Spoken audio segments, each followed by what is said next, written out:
Selamat datang di webinar seri BLKB.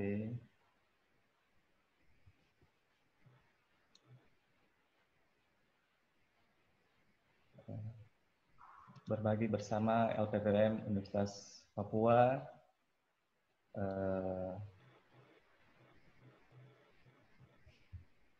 Saya Friendly Wianto, support staff untuk Sains Konservasi LPPM Universitas Papua. Hari ini kita akan mengikuti webinar seri BLKB dengan judul Masyarakat dan Konservasi di KKPD Raja Ampat. Nah, kita punya subtopik hari ini, belajar dari kehidupan sosial masyarakat di wilayah konservasi dan upaya mereka menjaga alamnya dengan pariwisata berkelanjutan. Selamat datang semua peserta yang saya hormati, para narasumber, Ibu Meidi, selamat bergabung, Kakak Kesi, kemudian panelis, Bapak Wawan, dan yang kami juga sapa dengan hormat, narasumber moderator kita, Ibu Jum. Nah, menurut data yang saya terima, peserta ini ternyata dari Sabang sampai Merauke, dari Pulau Sumatera sampai Papua, yang kurang lebih itu ada 128 peserta yang mendaftar. Nah, untuk proporsi laki-laki dan perempuan itu tidak berbeda jauh, ada sekitar 69-59, kemudian diikuti untuk range umur, ya ada pelajar sampai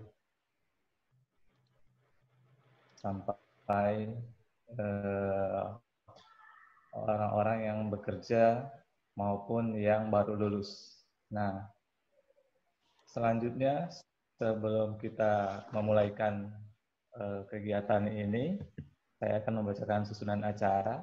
Acara ini terdiri atas 3 bagian, pendahuluan, kemudian sesi pemberian materi, dan penutup. Pendahuluan itu sedang berlangsung, kemudian pada sesi pemateri akan diarahkan oleh moderator kita, Ibu Jum. Nah, untuk pemaparan materi pertama itu dibawakan oleh Ibu Meidi yang akan berlangsung kurang lebih 15 menit dan 5 menit untuk tambahan dari panelis. Dan sesi tanya jawab pertama itu berlangsung 10 menit. Kemudian pemaparan materi yang kedua diberikan oleh narasumber kita Kakak Kesi 15 menit ditambah 5 menit tambahan dari panelis. Kemudian ada tanya jawab sesi yang kedua kurang lebih 25 menit. Dan yang terakhir penutup akan dibawakan oleh dari tim kita. Nah, selanjutnya saya ingin membacakan tata tertib kegiatan webinar kita.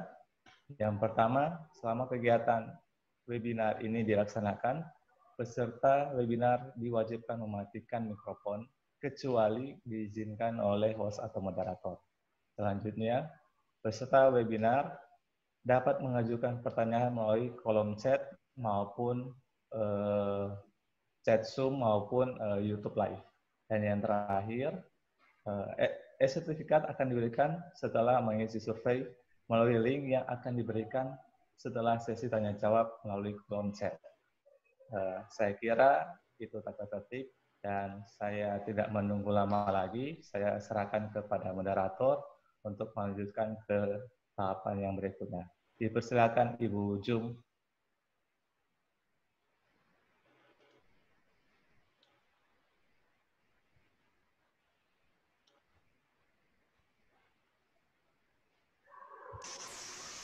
Selamat pagi.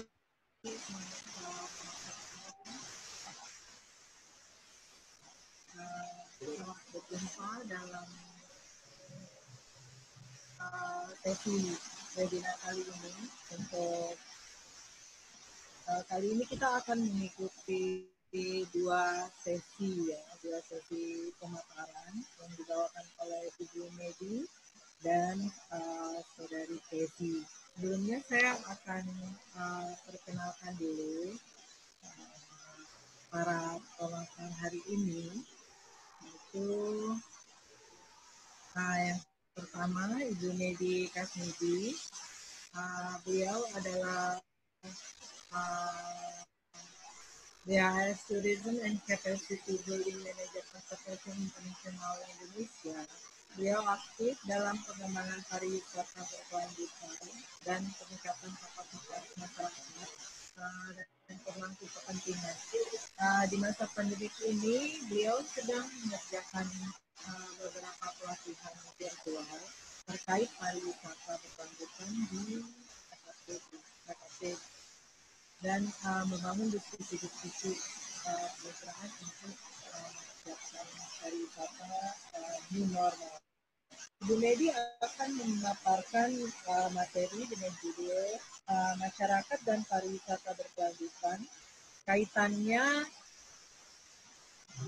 kaitannya dengan konservasi di KKP Kepulauan Raja Ampat.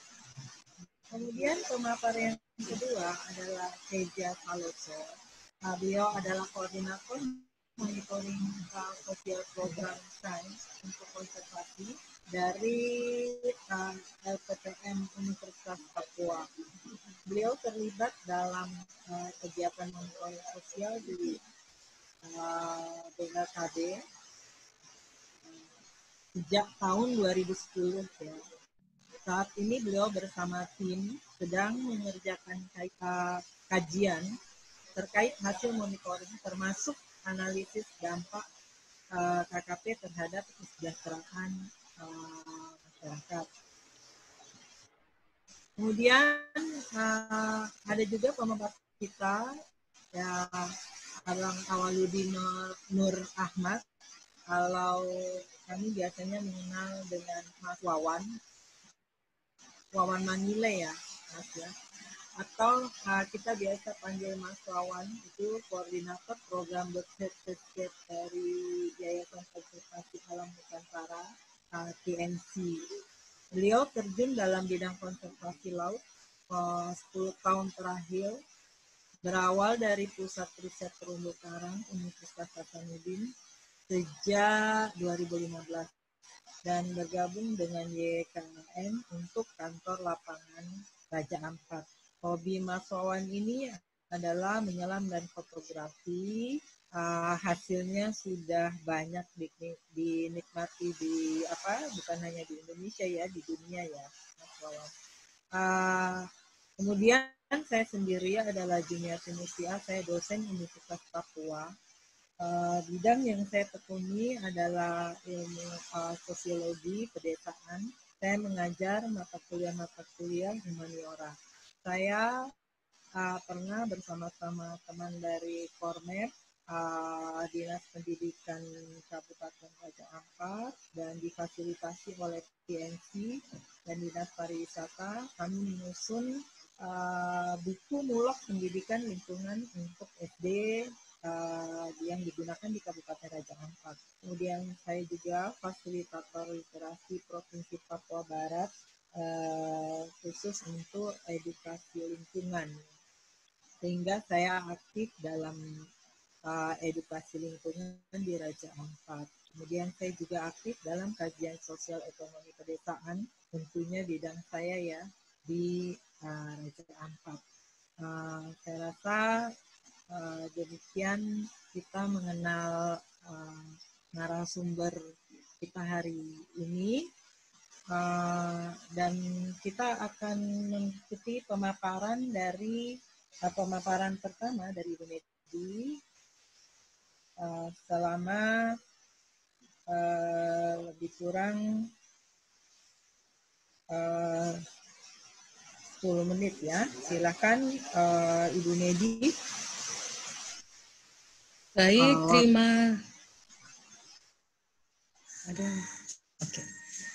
terima kasih banyak Bu Meni. Selamat pagi semuanya.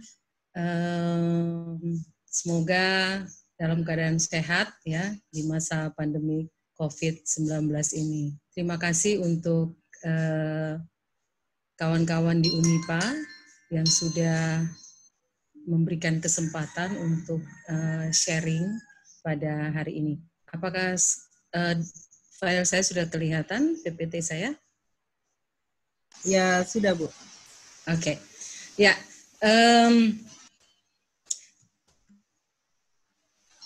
saya akan sharing hari ini tentang masyarakat dan pariwisata berkelanjutan kaitannya dengan konservasi di KKP Kepulauan Raja Ampat. Mohon maaf, ini ada salah ketik double.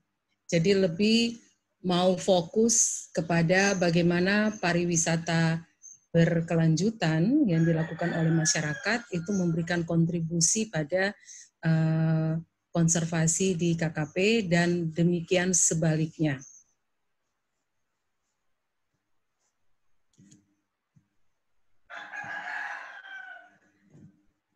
Ini ada satu quote, saya ingin mengawali dengan satu quote, yaitu pariwisata adalah alat untuk menjaga alam. Saya minta mungkin satu peserta untuk menyampaikan ketika lihat kalimat ini apa yang terpikir.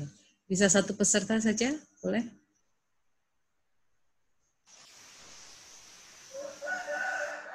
Silakan, mungkin mengacung ya. Di sebelah kanan bawah ada reaction, kalau mengacung akan di-mute oleh hostnya. Silakan teman-teman. Singkat saja, apa yang terbersit pada saat membaca ini? Saya, Bu. Silakan. Saya Syafrina dari Sekolah Ilmu Lingkungan Pasca Sarjana Universitas Indonesia. Menurut saya pariwisata adalah dalam dua sisi. Satu, untuk memenuhi kebutuhan masyarakat dengan mengakses sumber daya, tapi di lain sisi harus melakukan upaya perlindungan terhadap sumber daya tersebut. Terima kasih. Baik, terima kasih banyak ya. Oke, tepat sekali. Nah, saya ingin flashback sedikit tentang Raja Ampat. Ya, saat ini orang mengenal Raja Ampat dari sisi pariwisata karena dia sudah menjadi salah satu destinasi unggulan pariwisata dunia. Sehingga saya ingin flashback. Mari kita lihat di tahun 2001. Jadi di saat itu belum booming pariwisata di Raja Ampat. Di tahun 2001 itu Raja Ampat itu mengawali dengan sebuah kajian ya, Marine Rapid Assessment bersama-sama dengan Unipa, LIPI, ya, AIMS dan CI. Nah, dari hasil survei ini itu mengundang perhatian dunia ke Raja Ampat sebagai pusat keanekaragaman hayati laut di dunia. Kalau ingin melihat, di sini ada dokumennya di sebelah kanan saya. Di 2003, itu masyarakat Raja Ampat, khususnya masyarakat adat ya, mendeklarasikan sebuah komitmen untuk menghentikan semua kegiatan pengerusakan lingkungan, ya, illegal fishing, destructive fishing, yang kita sebut dengan deklarasi Tomolol. Ini begitu kuat pada saat itu komitmen masyarakat ya bersama Pemda.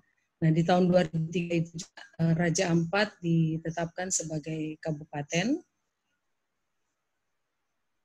Setelah 2003, 2004, 2005 itu sebuah studi-studi dan survei dilakukan, dan 2006 beberapa studi tentang kondisi ekosistem dan pemanfaatan sumber daya oleh masyarakat Raja Ampat dan juga orang dari luar itu bisa diselesaikan. Dan pada tahun-tahun itu juga dibangun berbagai diskusi antara Pemda, masyarakat, NGO ya, dalam hal ini CI TNC waktu itu tentang konsep kawasan konservasi untuk menjamin ketahanan pangan masyarakat serta menjadi motor penggerak untuk pengembangan pariwisata berkelanjutan. Jadi fungsi utama pada saat itu amanahnya adalah untuk ketahanan pangan masyarakat. Nah, kemudian pada tahun 2006 juga itu terjadi deklarasi adat di beberapa kawasan konservasi di Raja Ampat.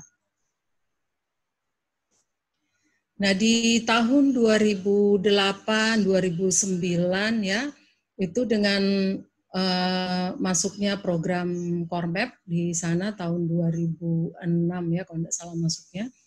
Nah, di tahun ini masyarakat menetapkan daerah-daerah perlindungan laut sebagai daerah tabungan ikan. Waktu itu ada sekian 40-an ya kampung yang menjadi lokasi Kormap. Mereka menetapkan daerah-daerah perlindungan laut yang lokasinya tidak jauh dari kampung. Kemudian DPL ini dilanjutkan dengan untuk penguatan melalui peraturan-peraturan kampung dan juga beberapa DPL itu dikuatkan melalui sasi gereja. Nah, dari upaya konservasi ini, jadi kita melihat sejak awal, dari awal, Raja Ampat itu membangunnya dengan konservasi. Masyarakat begitu giat menjadi penggiat konservasi, masyarakat banyak terlibat dalam kegiatan-kegiatan konservasi, yang waktu itu saya pikir masyarakat pun kami sendiri tidak menyangka bahwa Raja Ampat itu akan menjadi booming ya di sisi pariwisata. Tapi dari upaya konservasi itu kita melihat masyarakat memanen ya dalam bentuk pariwisata. Pariwisata ini mulai dia terlihat sangat berkembang.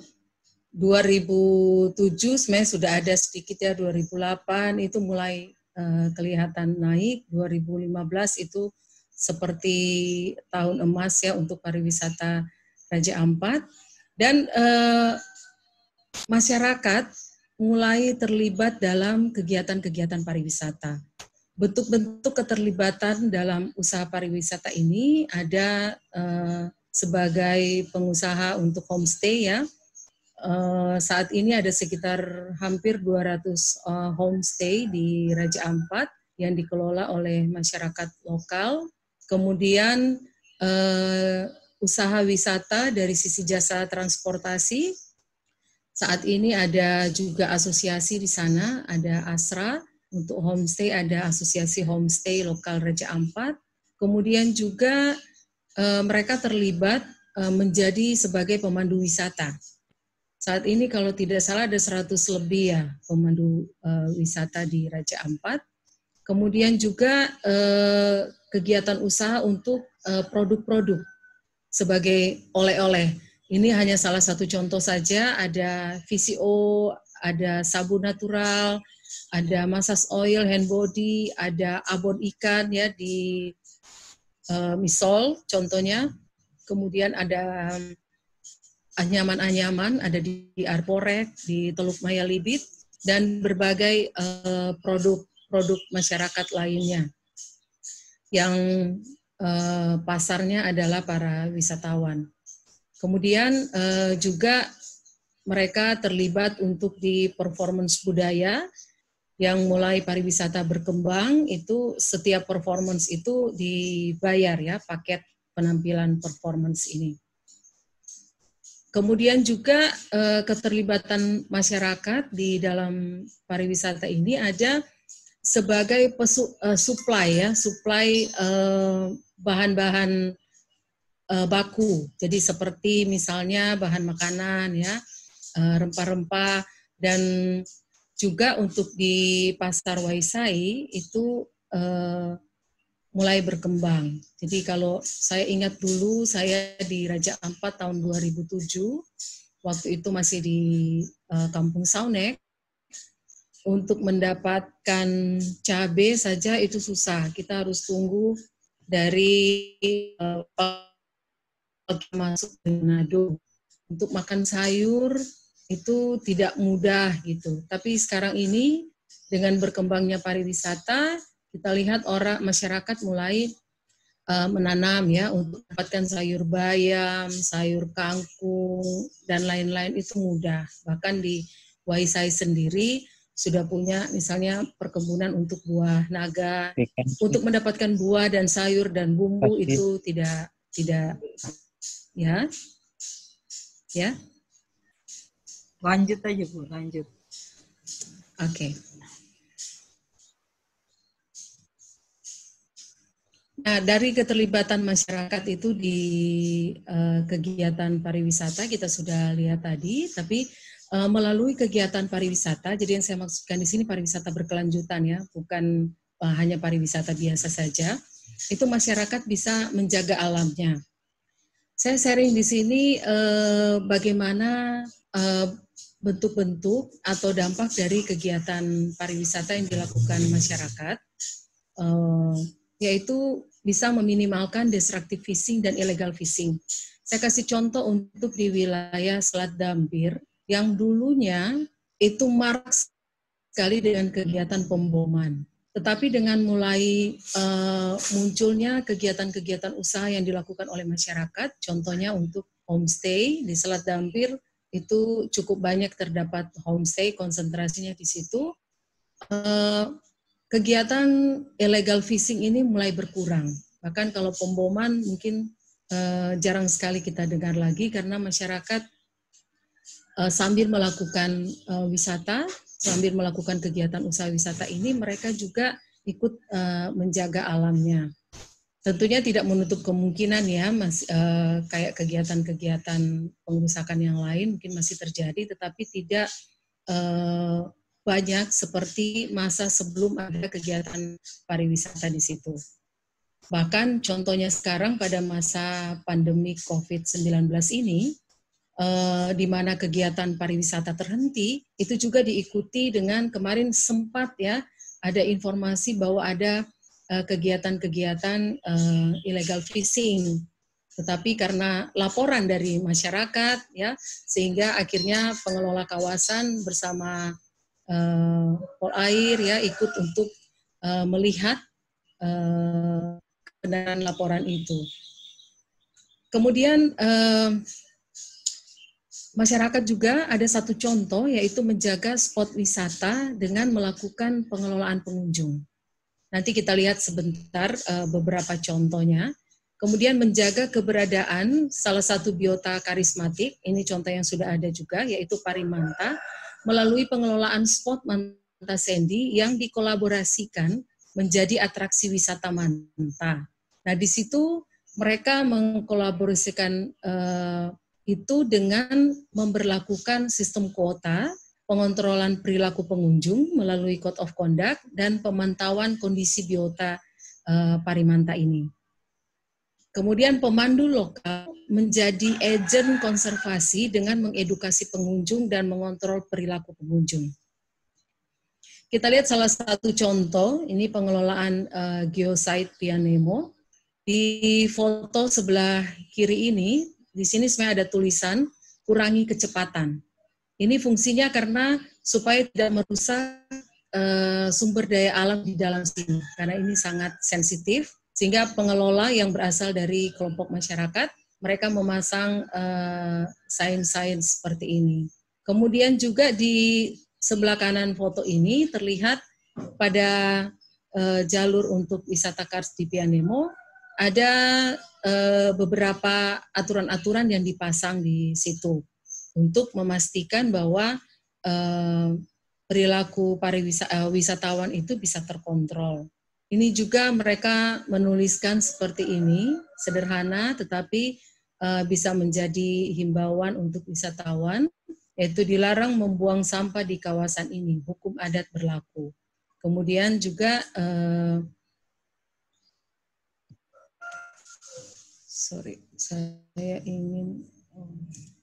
ini sebenarnya di sini ada satu video yang menampilkan bagaimana pemandu lokal, ya, pengelola kawasan di situ menjelaskan tentang aturan untuk naik ke wisata Kars. Ini bentuk-bentuk pengelolaan yang dilakukan oleh masyarakat untuk menjaga sumber daya alam di spot wisata.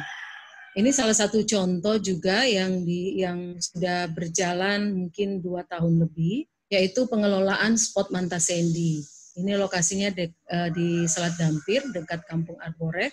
Di sini yang menjaga adalah para kader Manta yang berasal dari masyarakat di 4 kampung sekitar spot Manta Sandy ini. Di sini juga diberlakukan sistem kuota berdasarkan kajian carrying capacity. Jadi per 1 kali kunjung maksimal 20 orang sudah termasuk dengan guide. Dan maksimal waktu adalah 1 jam dari masuk sampai keluar. Dan berbagai code of conduct untuk mengontrol perilaku wisatawan itu juga dilakukan. Karena dulunya sebelum ini diberlakukan, di lokasi ini adalah lokasi yang sangat crowded. Bahkan kita mendapatkan informasi dari masyarakat, ada speedboat yang mencuci spot itu di situ di atas cleaning station gitu. 1 kali masuk sekitar 40-an orang. Sangat-sangat crowded di lokasi ini. Sehingga kemarin model pertama dilakukan pengelolaan di sini, memang masih ada yang lost control ya. Ketika tidak ada kader, ada beberapa operator yang masih nakal, tetapi karena dilakukan enforcement, sehingga beberapa itu sudah menerima sanksi ya dari pelanggaran yang dilakukan. Dan ini dilakukan, pengelolaan Manta Sandy ini dilakukan secara kolaborasi dengan stakeholders yang ada di Raja Ampat dan pengelola kawasan, serta di Pemda Raja Ampat. Sebenarnya ada juga satu contoh yang dilakukan, yaitu di bagian darat ya, untuk bird watching di kelompok Sapor Kren. Mereka juga melakukan dengan prinsip-prinsip konservasi. Nah, upaya-upaya melakukan pariwisata berkelanjutan ini itu sudah mendapat penghargaan ya. Pertama untuk Desa Arborek mendapatkan Indonesia Sustainable Tourism Award tahun 2017 untuk kategori manfaat ekonomi masyarakat, dan pada tahun 2018 Arborek mendapat pamong pariwisata berkelanjutan. Di tahun 2018 juga kelompok geowisata Pianemo, pengelola wisata Kars Pianemo, mendapatkan penghargaan Indonesia Sustainable Tourism Award untuk kategori di situ ya, green, saya lupa itu. Yeah. Dari sisi pengelolaan destinasi yang pariwisata berkelanjutan. Kemudian juga kelompok pengelola objek wisata birdwatching di Sapor Kren itu mendapat ISTA 2019 juga. Kemudian Asosiasi Raja Ampat, saya lupa nama penghargaannya. Mereka mendapatkan penghargaan dari Amerika ya, dan diterima langsung di sana. Nah, ini penghargaan ini sebagai upaya usaha masyarakat dalam melakukan implementasi pariwisata berkelanjutan.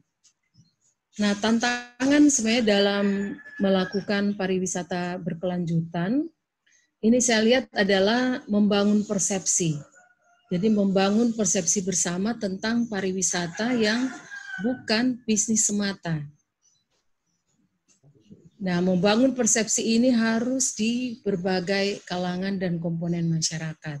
Kemudian, kalau kita lihat cerita tadi dari Raja Ampat dimulai dengan konservasi, kemudian terjadi pertumbuhan yang pesat dengan pariwisata, ini ada satu tantangan, yaitu mengontrol saat pertumbuhan pariwisata begitu cepat. Harusnya kita bisa mengatakan cukup.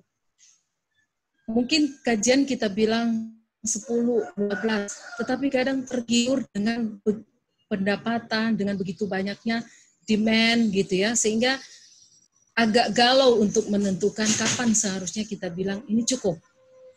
Oke, yang kedua adalah, yang berikutnya adalah, saya lihat sebagai sebuah tantangan adalah memelihara nilai-nilai konservasi di berbagai generasi masyarakat.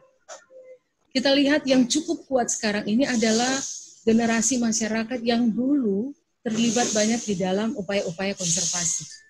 Tapi kemudian ada generasi-generasi yang baru, generasi-generasi yang tidak tersentuh pada masa itu, yang mungkin tidak memegang nilai-nilai konservasi itu. Nah, ini sebuah tantangan bagaimana memelihara nilai-nilai ini kepada berbagai generasi masyarakat, gitu, sehingga nilai ini tetap terjaga. Ini sebuah tantangan untuk kita melakukannya. Nah, sebuah pembelajaran yang ingin saya tarik di sini adalah konservasi adalah investasi untuk pariwisata. Jadi ada yang bilang konservasi itu bukan cost, tapi itu investasi untuk pariwisata. Sebenarnya bukan hanya pariwisata, tapi juga dengan perikanan. Oke. Kemudian masyarakat berperan menjaga sumber daya alam melalui pariwisata. Dan contoh-contoh tadi. Tentunya tidak semua masyarakat di Raja Ampat seperti itu ya. Mungkin ada juga beberapa yang belum menerapkan prinsip pariwisata berkelanjutan. Tetapi saya memberikan contoh di sini sharing untuk bagaimana beberapa contoh masyarakat berperan menjaga sumber daya melalui penerapan pariwisata berkelanjutan. Kemudian seperti quote tadi, tetapi saya menambahkan, dan ini yang tepat seperti yang dijelaskan oleh, yang disampaikan oleh salah satu peserta kita. Jadi pariwisata adalah alat untuk menjaga sumber daya alam dan mensejahterakan masyarakat. Dalam quote pertama saya belum menambahkan mensejahterakan masyarakat, tapi di sini sebuah pembelajaran bahwa itu adalah sebuah alat menjaga sumber daya alam dan mensejahterakan masyarakat. Bukan hanya untuk bisnis saja. Kemudian satu pembelajaran penting juga adalah memelihara nilai-nilai konservasi di berbagai generasi masyarakat. Saya pikir itu dari saya. Dalam PPT ini saya hanya mengambil poin-poin dan kita bisa mengembangkan dalam saat diskusi nanti. Terima kasih Bu Meni. Ya, terima kasih Bu Medi.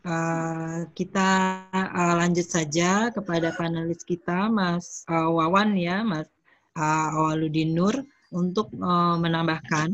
Perlu saya jelaskan bahwa Ibu Medi memperlihatkan bagaimana konservasi itu bisa dilakukan melalui pendekatan pariwisata. Dan kita lihat bagaimana panelis kita, Mas Awaludin Nur, memperlihatkan bagaimana konservasi itu dilakukan dengan melalui kegiatan perikanan. Silakan Mas Wawan. Oke, terima kasih. Selamat pagi teman-teman semua. Mungkin suara saya kedengaran dengan baik ya? Iya, jelas. Bisa. Soalnya di Sorong sejak subuh hujan. Hujan deras, ya. Di Waisai juga. Oke, terima kasih Bapak Ibu sekalian, teman-teman semua. Pertama, kita harus tahu bahwa memang isi Kabupaten Raja Ampat itu ada dua. Yang pertama adalah perikanan dan yang kedua adalah pariwisata. Nah, tadi aspek pariwisatanya itu telah disampaikan oleh Ibu Medi, dan saya mungkin akan bercerita sedikit tentang aspek perikanan dan pemberdayaan masyarakatnya. Pertama, banyak sekali pertanyaan yang masuk di teman-teman yang ada di Zoom meeting ini, webinar ini, tentang peran NGO, kemudian KKID itu seperti apa, kemudian manajemen seperti apa. Nah, yang perlu teman-teman ketahui bahwa saat ini otoritas penuh terhadap kawasan konservasi di Raja Ampat ini adalah oleh Blue IPTD yang sekarang di bawah otoritas provinsi. Nah, teman-teman NGO seperti CI, Starling, yang TNC, kemudian FFI juga di darat itu hanya sebagai mitra kerja yang mendukung program-program pemerintah. Nah, kita kembali ke sektor perikanan. Jadi KKID Raja Ampat itu dikelola dengan sistem zonasi, di mana memang ada banyak zona yang dibagi sesuai dengan peruntukannya. Tentunya zona-zona ini tidak hanya ditentukan secara keinginan pengelola, tetapi memang ada konsultasi yang cukup panjang dengan masyarakat, terutama masyarakat yang ada di wilayah masing-masing KKPD ini dan sektor ini, untuk memastikan bahwa penentuan zonasi ini sesuai dengan aspirasi mereka. Nah, menariknya adalah untuk zona ketahanan pangan dan pariwisata itu hanya 20% dari total zona zonasi yang ada di Raja Ampat. Sedangkan zona perikanan berkelanjutan itu sekitar 78%. Artinya memang wilayah Raja Ampat itu cukup luas yang disediakan untuk perikanan skala kecil.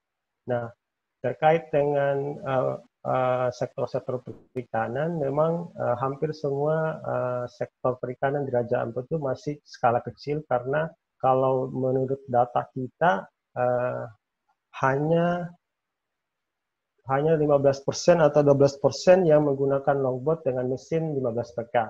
Sisanya itu 70% itu mereka menggunakan katinting atau mesin Honda kalau istilahnya orang-orang di Raja Ampat. Nah, sisanya lagi menggunakan sampan dan perahu dayung. Jadi masih banyak juga masyarakat Raja Ampat yang memang mengakses wilayah perikanan tradisional yang 2 mil dari mereka punya pantai. Kemudian hal menariknya lagi adalah mungkin juga teman-teman kan cukup banyak bagan di Raja Ampat pertanyaannya, tetapi bagan ini tidak mengambil porsi yang lebih banyak dari data jenis alat tangkap yang digunakan atau alat produksi perikanan, karena ini kepemilikan bagan di Raja Ampat ini oleh orang luar ya, oleh bukan orang asli atau orang lokal Raja Ampat. Misalnya di Misol, kemudian ada di Selat Kabui, kemudian ada di Misol Utara. Nah, kepemilikan ini tentunya juga berdampak pada pencatatan hasil dari hasil tangkapan yang di Raja Ampat. Nah, kami melihat ada banyak hal yang membuat data ini, data perikanan ini cukup banyak hilang ya, yang tidak tercatat di Raja Ampat, karena semua land-based hasil tangkapan ini semuanya ke Sorong dan itu tidak tercatat. Sejak 2 tahun terakhir ini, contohnya di Misol, itu kapal cepat sebelum COVID-19 ini itu 3 kali seminggu. Dan mereka hampir membawa 50 box ikan setiap sekali jalan, yang satu box itu 50 kilo. Artinya sudah ratusan ton setiap minggu yang keluar dari Misol yang tidak tercatat. Dan itu semua dilandbaskan di Sorong. Dan itu tidak dicatat sebagai hasil tangkapannya Raja Ampat. Nah, ini juga salah satu poin penting yang menjadi catatan buat kita semua, bahwa salah satu penilaian dari efektivitas KKP itu adalah hasil tangkapan dari sektor perikanan. Nah, sedangkan Raja Ampat sendiri, teman-teman di BLUD dan sebagai otoritas pengelola itu belum memiliki database perikanan cukup baik untuk mendukung efektivitas kawasan, sehingga hanya melihat dari sektor pariwisata saja. Kemudian terkait hasil tangkapan, kami juga mengambil data tahun 2015 sampai 2016 tentang CPUE atau case per unit effort. Itu kita lebih tinggi dari Filipina, bahkan di Indonesia. Jadi nilai Raja Ampat itu rata-rata kalau keluar selama 1 jam itu bisa menangkap 3,2 kg ikan. Artinya kalau mereka keluar pagi kemudian pulang sore itu bisa membawa pulang sekitar 15-20 kg ikan. Nah, ini yang menarik, karena sebenarnya dari sisi perikanan juga Raja Ampat cukup produktif ya, karena dengan luas wilayah yang disediakan sekitar 70%, 78% untuk pengelolaan perikanan berkelanjutan itu, tetapi masalahnya ini tidak tercatat sebagai hasil dari Raja Ampat. Saya pikir demikian, Bu. Oke, terima kasih. Terima kasih, Mas Wawan. Demikianlah kita sudah mendengar pemaparan untuk bagaimana konservasi itu didampingi dengan kegiatan pariwisata dan didampingi dengan kegiatan penangkapan ikan oleh masyarakat. Di sini kita masuk ke sesi tanya jawab. Jadi sudah ada beberapa pertanyaan tetapi dari pertanyaan yang masuk, ini sebagian besar sebenarnya pertanyaan kepada pengelola. Jadi harusnya di sesi pertama dari webinar yang dilakukan oleh LPPM. Jadi yang pertama 2 minggu lalu ya, kalau tidak salah itu pemaparan oleh pengelola KKPD Kepulauan Raja Ampat. Dan sebagian besar ini pertanyaan di sana. Tapi mungkin Ibu Medi bisa membantu, Ibu Medi atau Mas Wawan bisa membantu beberapa. Mungkin akan saya bacakan sedikit. Ada beberapa pertanyaan yang sama dan ada pertanyaan-pertanyaan yang sudah terjawab dari pemaparan Ibu Medi maupun Mas Wawan. Tapi saya akan bacakan dari Ludia Teresia Wambrau. Apa saja bentuk kegiatan yang dilakukan untuk kelompok perempuan atau ibu rumah tangga, khususnya dalam mendukung kegiatan ekonomi rumah tangga. Tadi sebenarnya sudah dibawakan oleh Ibu Medi juga ya. Kemudian bagaimana melibatkan masyarakat secara sukarela dalam kegiatan KKPD Raja Ampat ini. Sebagian besar pertanyaannya seperti itu, jadi mungkin Bu Medi dengan Pak Wawan punya kiat masing-masing bagaimana melibatkan mereka secara sukarela. Silakan Ibu Medi dulu. Baik, terima kasih banyak ya untuk pertanyaannya. Saya menanggapi untuk terkait yang perempuan. Jadi di Raja Ampat ini kita lihat ada beberapa kegiatan ya untuk dari sisi keterlibatan perempuan dan untuk memperkuat ekonomi rumah tangga. Itu seperti yang tadi saya sudah sharing bahwa di Kepulauan Farm itu ada kegiatan khusus mama-mama, mereka mengembangkan usaha VCO. Itu ada di Kampung Saukabu dan VCO itu sangat laris, baik dipakai oleh masyarakat kita, tapi juga oleh wisatawan mancanegara itu sering membeli. Apalagi dengan khasiat VCO yang cukup bagus ya. Kemudian di Kampung Pam itu ada usaha sabun natural. Itu juga cukup laris karena memang produknya cukup bagus. Kemudian di Kampung Saupapir baru sementara dikembangkan, masih harus ada beberapa treatment untuk perbaikan kualitas, yaitu hand body dan massage oil. Yang paling laris adalah massage oil, karena dia ada efek minnya yang punya aromaterapi tersendiri. Juga ada beberapa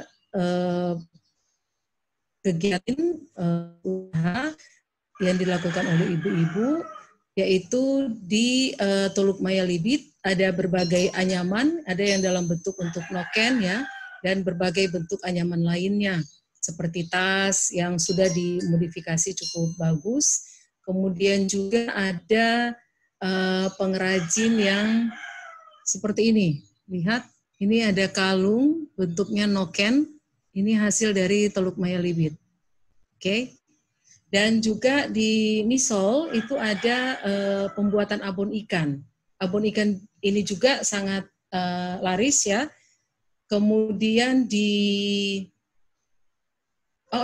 ada satu kegiatan yang langsung terlibat untuk patroli. Ini cukup unik, yaitu di Kepulauan Farm.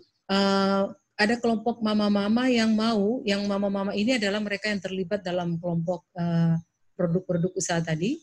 Mereka ingin mengikuti patroli bersama, sehingga di Kepulauan Farm ada patroli perempuan yang memang di masa COVID ini terhenti, tetapi kelompok ini sebelumnya menjalankan patroli untuk khusus untuk kelompok perempuan.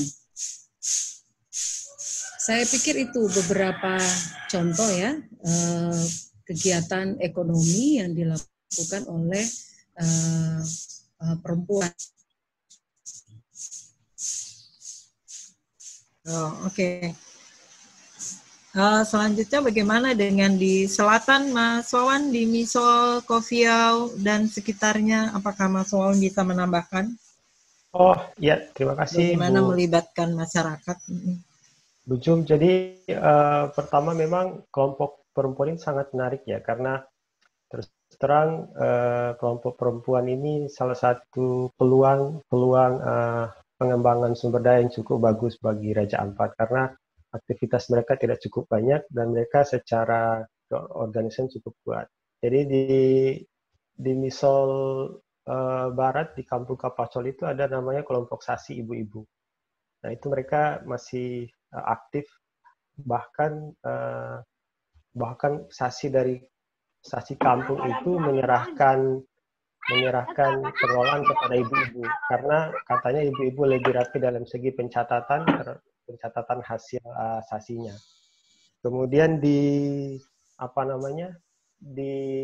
Kofiau juga banyak ada teman-teman juga mulai juga mengembangkan sambal, kemudian bahan makanan yang berbahan dasar ikan. Tetapi satu hal yang menarik untuk produk-produk ini adalah kita harus mendampingi mereka itu sampai pada tahap pemasaran produknya. Pertama yang kita butuhkan adalah ada yang namanya IPRT, nomor izin perdagangan produk. Kemudian juga ada yang namanya label halal dari MUI. Kalau untuk Papua Barat itu harus diinvestigasi oleh teman-teman MUI Papua Barat. Nah, ini yang agak berat juga oleh masyarakat, dan itu butuh pendampingan yang intensif dari mitra-mitra kita, sehingga produk ini bisa dijual bebas di supermarket, bahkan diekspor atau dikirim ke beberapa lokasi di Indonesia. Jadi dari segi produk, banyak sekali produk yang keluar dari Raja Ampat, tapi kita juga perlu memikirkan yang namanya sertifikasi perdagangan dan sertifikasi halalnya untuk produk-produk yang berbau makanan. Terima kasih Bu Jum. Ya, terima kasih kepada Ibu Medi dan Pak Wawan. Ini ada pertanyaan yang hampir sama, beberapa pertanyaan yang hampir sama, dan di antaranya juga melalui chat. Itu mengenai pungutan ya, jadi fee ya untuk masuk lokasi wisata. Mungkin ada pertanyaan dari apakah fee itu per lokasi, per zona. Sebenarnya ini sebenarnya bukan ranahnya ini ya Ibu Medi atau Pak Wawan untuk menjelaskan, karena ini antara pengelola dan Dinas Pariwisata, tetapi mungkin Ibu Medi dan Mas Wawan bisa memberikan sedikit penjelasan mengenai pungutan masuk lokasi wisata ini dan hubungannya dengan kegiatan konservasi dan pembinaan pariwisata. Silakan Ibu Medi. Baik, terima kasih. Saya coba membantu menjawab, walaupun sebenarnya ini adalah ranah pengelola kawasan ya. Tapi saya membantu untuk memberikan informasi sedikit. Dan sebenarnya ini mungkin sudah dibahas di episode sebelumnya ya, di webinar sebelumnya. Oke, di Raja Ampat memang punya kita sebut sekarang ini dengan kartu jasa lingkungan ya, atau dulunya dikenal dengan PIN wisata. Nah, amanah dulunya pungutan ini adalah supaya wisatawan bisa berkontribusi untuk pengelolaan kawasan dan juga untuk masyarakat. Nah, saat ini memang ada KJL ini, dia dipungut oleh Blut UPT KKP Raja Ampat yang dulunya di kabupaten, tetapi sekarang menjadi kewenangan provinsi. Nah, dalam pungutan ini sebenarnya ada dua amanah. Ada yang jadi dia kalau harga 1.300.000 ke PAD Raja Ampat, Dinas Pariwisata, kemudian 700-nya itu dikelola oleh Blut UPTD yang digunakan untuk mengoperasikan kawasan konservasi. Nah, memang di Raja Ampat pungutannya bukan hanya itu ya, kita lihat ada juga di spot-spot wisata seperti di Pianemo ada pungutan 300.000 untuk satu speed ya, seperti itu, dan juga di beberapa spot yang lain. Nah, ini sebenarnya sudah ada rancangan ya dari pemerintah. Mereka akan berkolaborasi dengan pengelola-pengelola kawasan sesuai kewenangan status kawasannya dan juga dengan masyarakat untuk menerapkan kembali sistem satu pintu. Ini dalam masa new normal ini sedang menggodok itu, jadi dari pihak pengelola kawasan nanti dengan Pemda Raja Ampat akan bekerja sama untuk mendesain sistem satu pintu ini. Saya pikir begitu ya. Oke, untuk sesi pertama mungkin tadi untuk tarikan atau fee ya untuk kawasan wisata di dalam tempat-tempat wisata dalam kawasan konservasi. Kemudian banyak sekali pertanyaan yang saya ini jadi satu, mungkin Mas Wawan bisa menjelaskan apakah ada local wisdom yang diterapkan di dalam pengelolaan di kawasan konservasi perairan daerah ini. Mungkin Mas Wawan bisa sedikit menjelaskan. Silakan.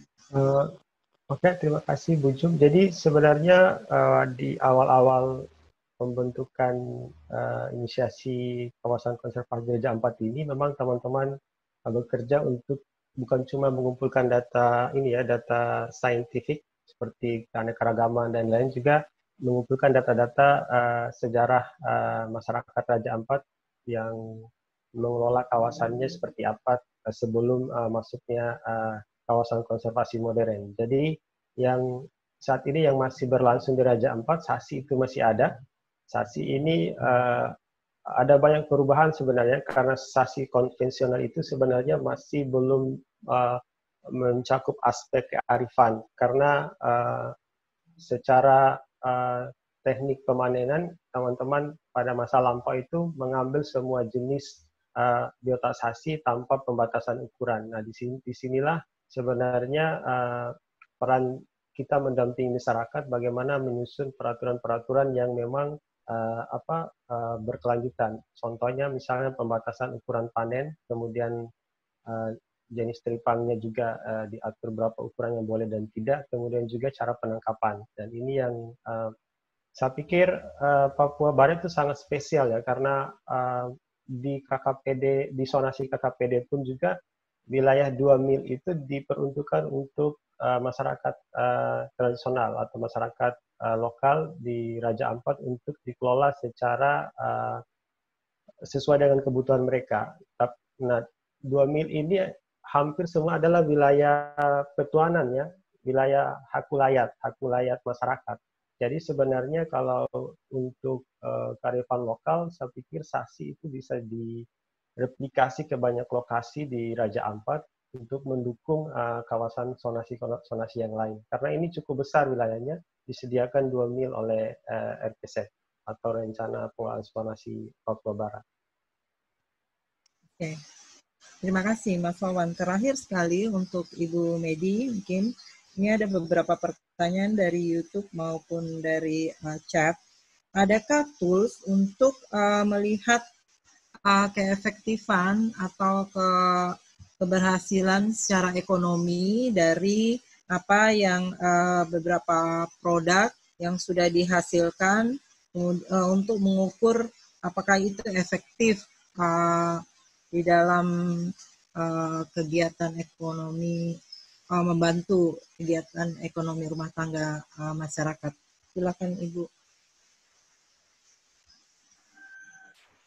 Oke, saat ini yang didampingi memang oleh CI itu adalah di Kepulauan Pianemo, dan itu belum cukup lama berjalan ya, mungkin baru beberapa tahun yang lalu.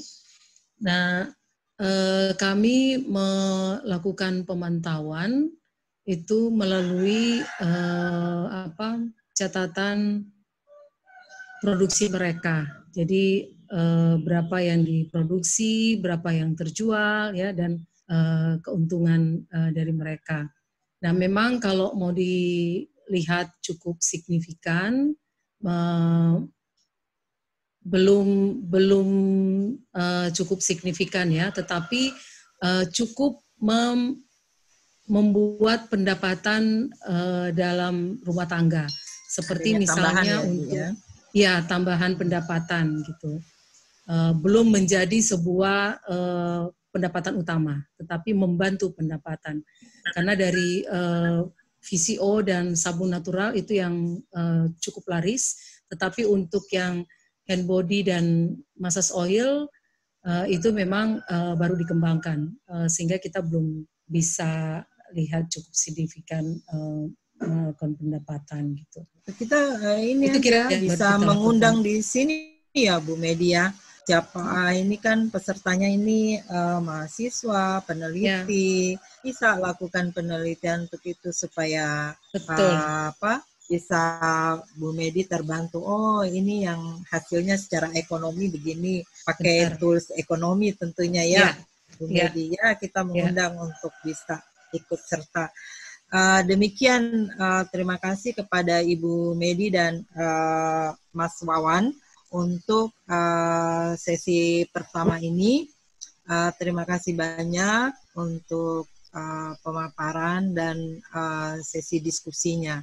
Kita akan melangkah ke sesi berikut, yaitu monitoring sosial masyarakat di KKPD Raja Ampat dengan subjudul pembelajaran setelah 1 dekade survei yang dibawakan oleh Ibu Kezia Spaloso. Silakan Ibu. Ya, terima kasih Bu Medi. Saya coba share ini ya, screen dulu.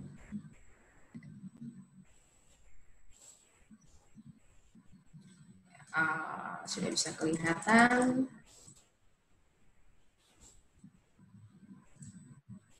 Baik, Bapak Ibu, rekan-rekan semua, terima kasih karena masih setia untuk bergabung dalam webinar hari ini. Dan kayaknya pemaparan dari Ibu Medi tadi menarik sekali. Semoga saya juga bisa menyampaikan lebih menarik dan mudah-mudahan tidak meninggalkan ini ya, ruang webinar. Baik, seperti tadi disampaikan oleh Ibu Jumiati, apa yang ingin kami bagikan hari ini itu sebagai hasil dari kegiatan monitoring panjang, monitoring sosial masyarakat yang dilakukan di KKPD Raja Ampat. Jadi ada suatu pembelajaran selama 1 dekade yang kami ingin bagikan. Nah, sekaligus saya minta izin karena hari ini saya mewakili tim besar, jadi kami dari tim monitoring sosial untuk program sains untuk konservasi di bawah LPPM Unita. Dan saya lihat juga di sini ada beberapa teman-teman yang dulu bergabung di survei, ada bergabung, mungkin di YouTube juga ada, dan di Zoom ada Ibu Yori, Dahlia, dan mungkin Pak Fadli juga ada gabung, ada Adimat Rubongs. Ya, selamat datang kembali tim-tim yang sudah lama terpisah. Baik Bapak Ibu, untuk presentasi ini, kegiatan yang kami lakukan selama 10 tahun, ya mudah-mudahan bisa terangkum dalam sekitar 15 menit presentasi. Jadi kami coba untuk berbagi dengan Bapak Ibu di mana monitoring sosial dilakukan, kemudian timeline bagaimana itu berlangsung selama 10 tahun, dan metode yang kami gunakan di lapangan, dan juga ada 2 hal penting yang kami ingin bagi kepada rekan-rekan semua terkait hasil kajian yang sudah kami peroleh, dan juga sebenarnya sementara dikerjakan oleh tim. Dan yang terakhir mungkin ada yang bertanya bagaimana kami bisa dapatkan informasi. Jadi nanti kami akan bagi produk tulisan yang telah disusun. Nah, Bapak Ibu mungkin sudah familiar dengan peta ini atau mungkin ada yang baru pertama kali lihat. Jadi ini adalah daerah bentang laut kepala burung di tanah Papua yang berada dalam garis ini. Dan ini secara khusus lokasi monitoring sosial yang dilakukan oleh tim UNIPA. Ada 6 lokasi kawasan konservasi perairan di mana kami melakukan monitoring sosial. Dan secara khusus untuk Raja Ampat, kami melakukan monitoring sosial di 4 kawasan konservasi perairan. Jadi ada Teluk Maya Libit, kemudian Selat Dampir, Koviau, dan Misol. Nah ini secara ringkas saja, mungkin ada yang tanya berapa banyak kampung yang dikunjungi. Jadi ini adalah jumlah kampung yang secara konsisten kami kunjungi sejak awal sampai dengan monitoring terakhir 2019. Nah, perlu saya garis bawahi di sini Bapak Ibu untuk kampung-kampung ini sendiri. adalah kampung yang berada di dalam kawasan konservasi, tapi ada juga kampung yang kami kunjungi dan itu berada di luar kawasan yang kemudian kami sebut dengan kontrol. Nah, terkait dengan timeline monitoring, kapan sebenarnya tim UNIPA mulai? Jadi survei pertama itu tahun 2010, kami lakukan di Teluk Mayalibit. Kemudian tahun berikut teman-teman turun atau pergi ke Kofiau dan Misol, dan tahun 2012 teman-teman pergi ke Dampir. Nah, setelah itu secara konsisten selama 2 tahun sekali teman-teman kembali turun ke lapang dan kemudian menjadi 3 tahun sekali. Nah, ada warna ungu di sini Bapak Ibu, ini sebenarnya kami mau kayak point out di sini bahwa baseline ini penting sekali untuk kajian yang kami lakukan, karena dengan adanya baseline survei dasar ini menjadi patokan bagi kami untuk melakukan analisis perubahan dampak yang sebenarnya menjadi goal besar, tujuan utama dari pelaksanaan monitoring di BLKB dan secara khusus juga di KKPD Raja Ampat. Dan ini adalah gambaran data, karena ini monitoring sosial, survei sosial. Ada banyak sekali data yang sudah kami punya. Data itu ada di UNIPA, di kami. Kemudian selain rumah tangga, kami juga ada mengumpulkan data yang lain, yaitu dari kegiatan diskusi kelompok terfokus dan wawancara informan kunci.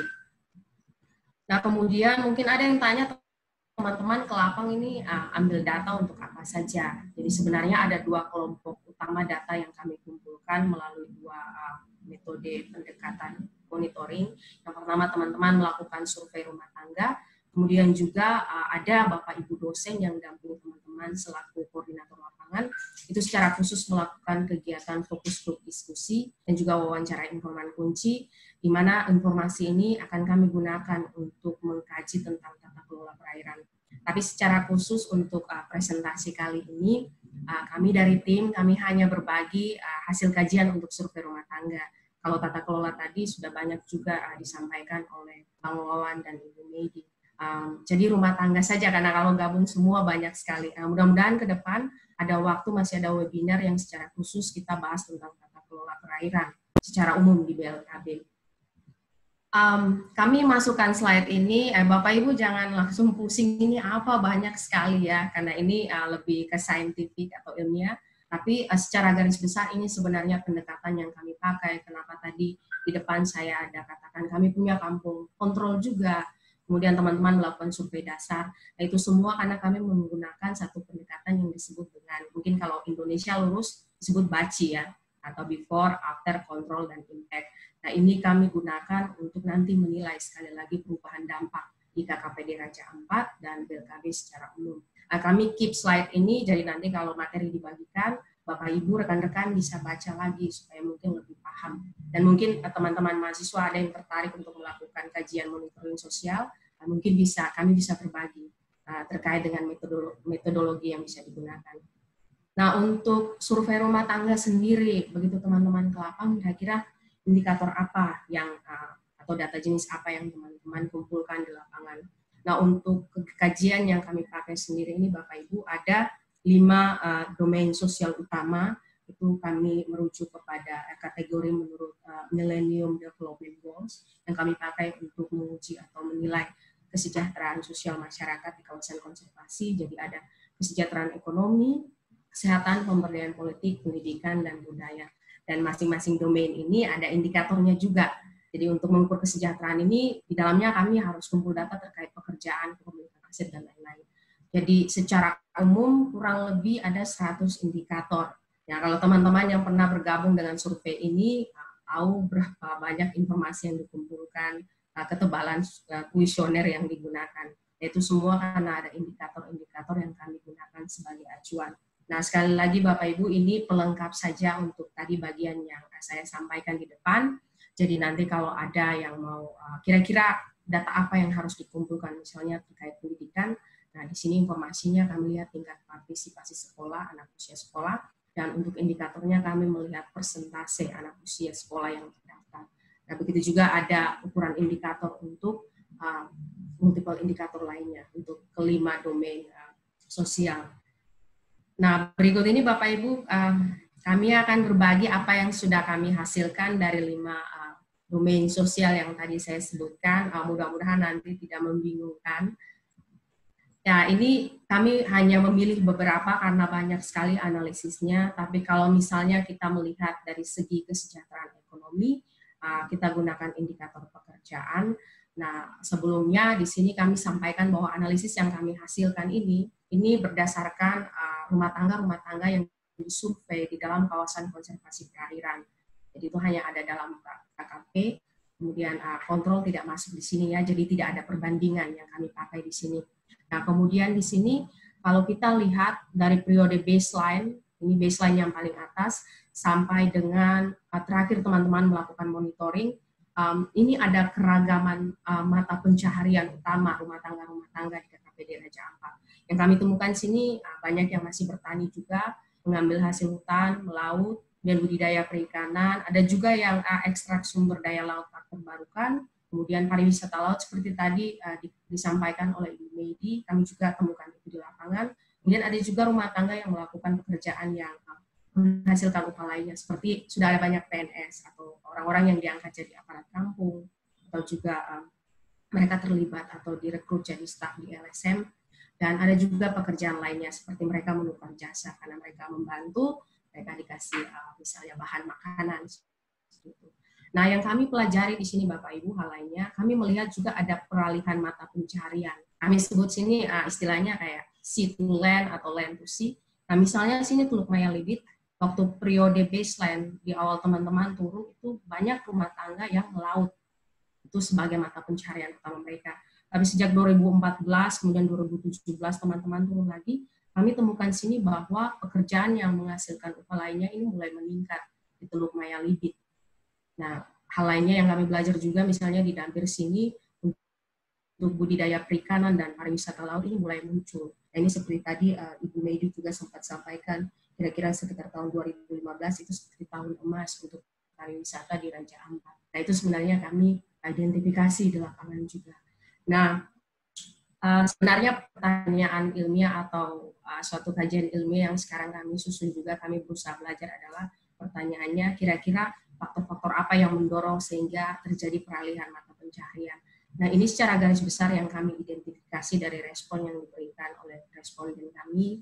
Mereka mengatakan ada banyak proyek di kampung, jadi untuk sementara kami tidak melaut. Jadi ada peluang kerja di kampung. Kemudian mereka juga melihat peluang pasar, harga-harga komoditi yang bagus, kemudian juga ada penadah yang mulai masuk ke kampung, dan kadang juga karena faktor iklim atau cuaca. Ada kalanya teman-teman pas turun monitoring, itu ombak, jadi banyak yang tidak pergi melaut sudah beberapa bulan.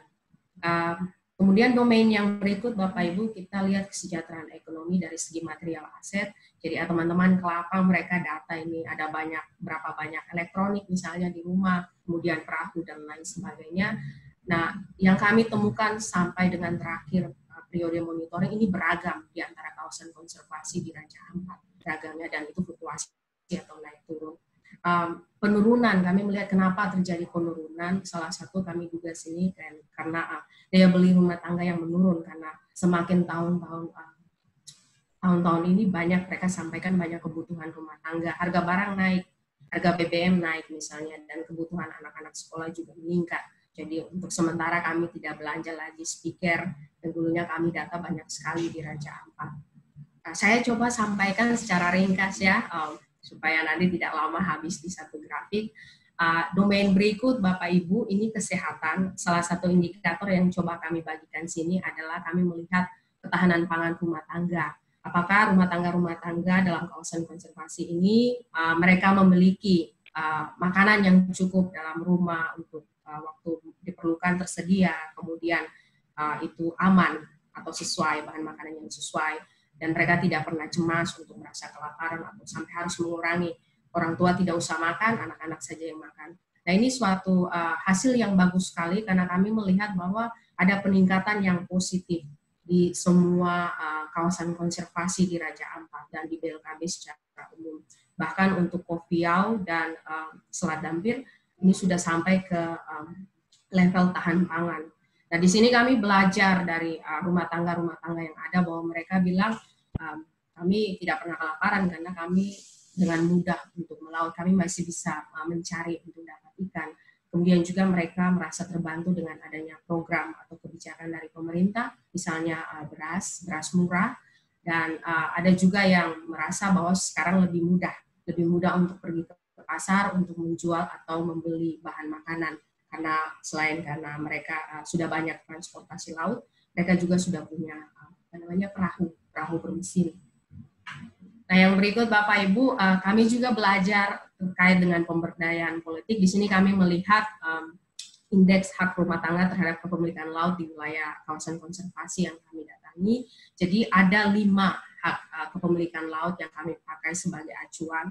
Jadi kami bertanya, apakah Bapak Ibu mereka di sana masih memiliki hak untuk masuk ke laut di depan kampung atau dalam KKP, mereka masih punya hak untuk mengambil hasil laut, hak untuk membuat keputusan atas sumber daya perairan, kemudian hak juga untuk melarang orang untuk memanfaatkan sumber daya perairan, sampai dengan hak untuk memindahkan, dalam arti apakah mereka punya hak untuk sewa atau jual.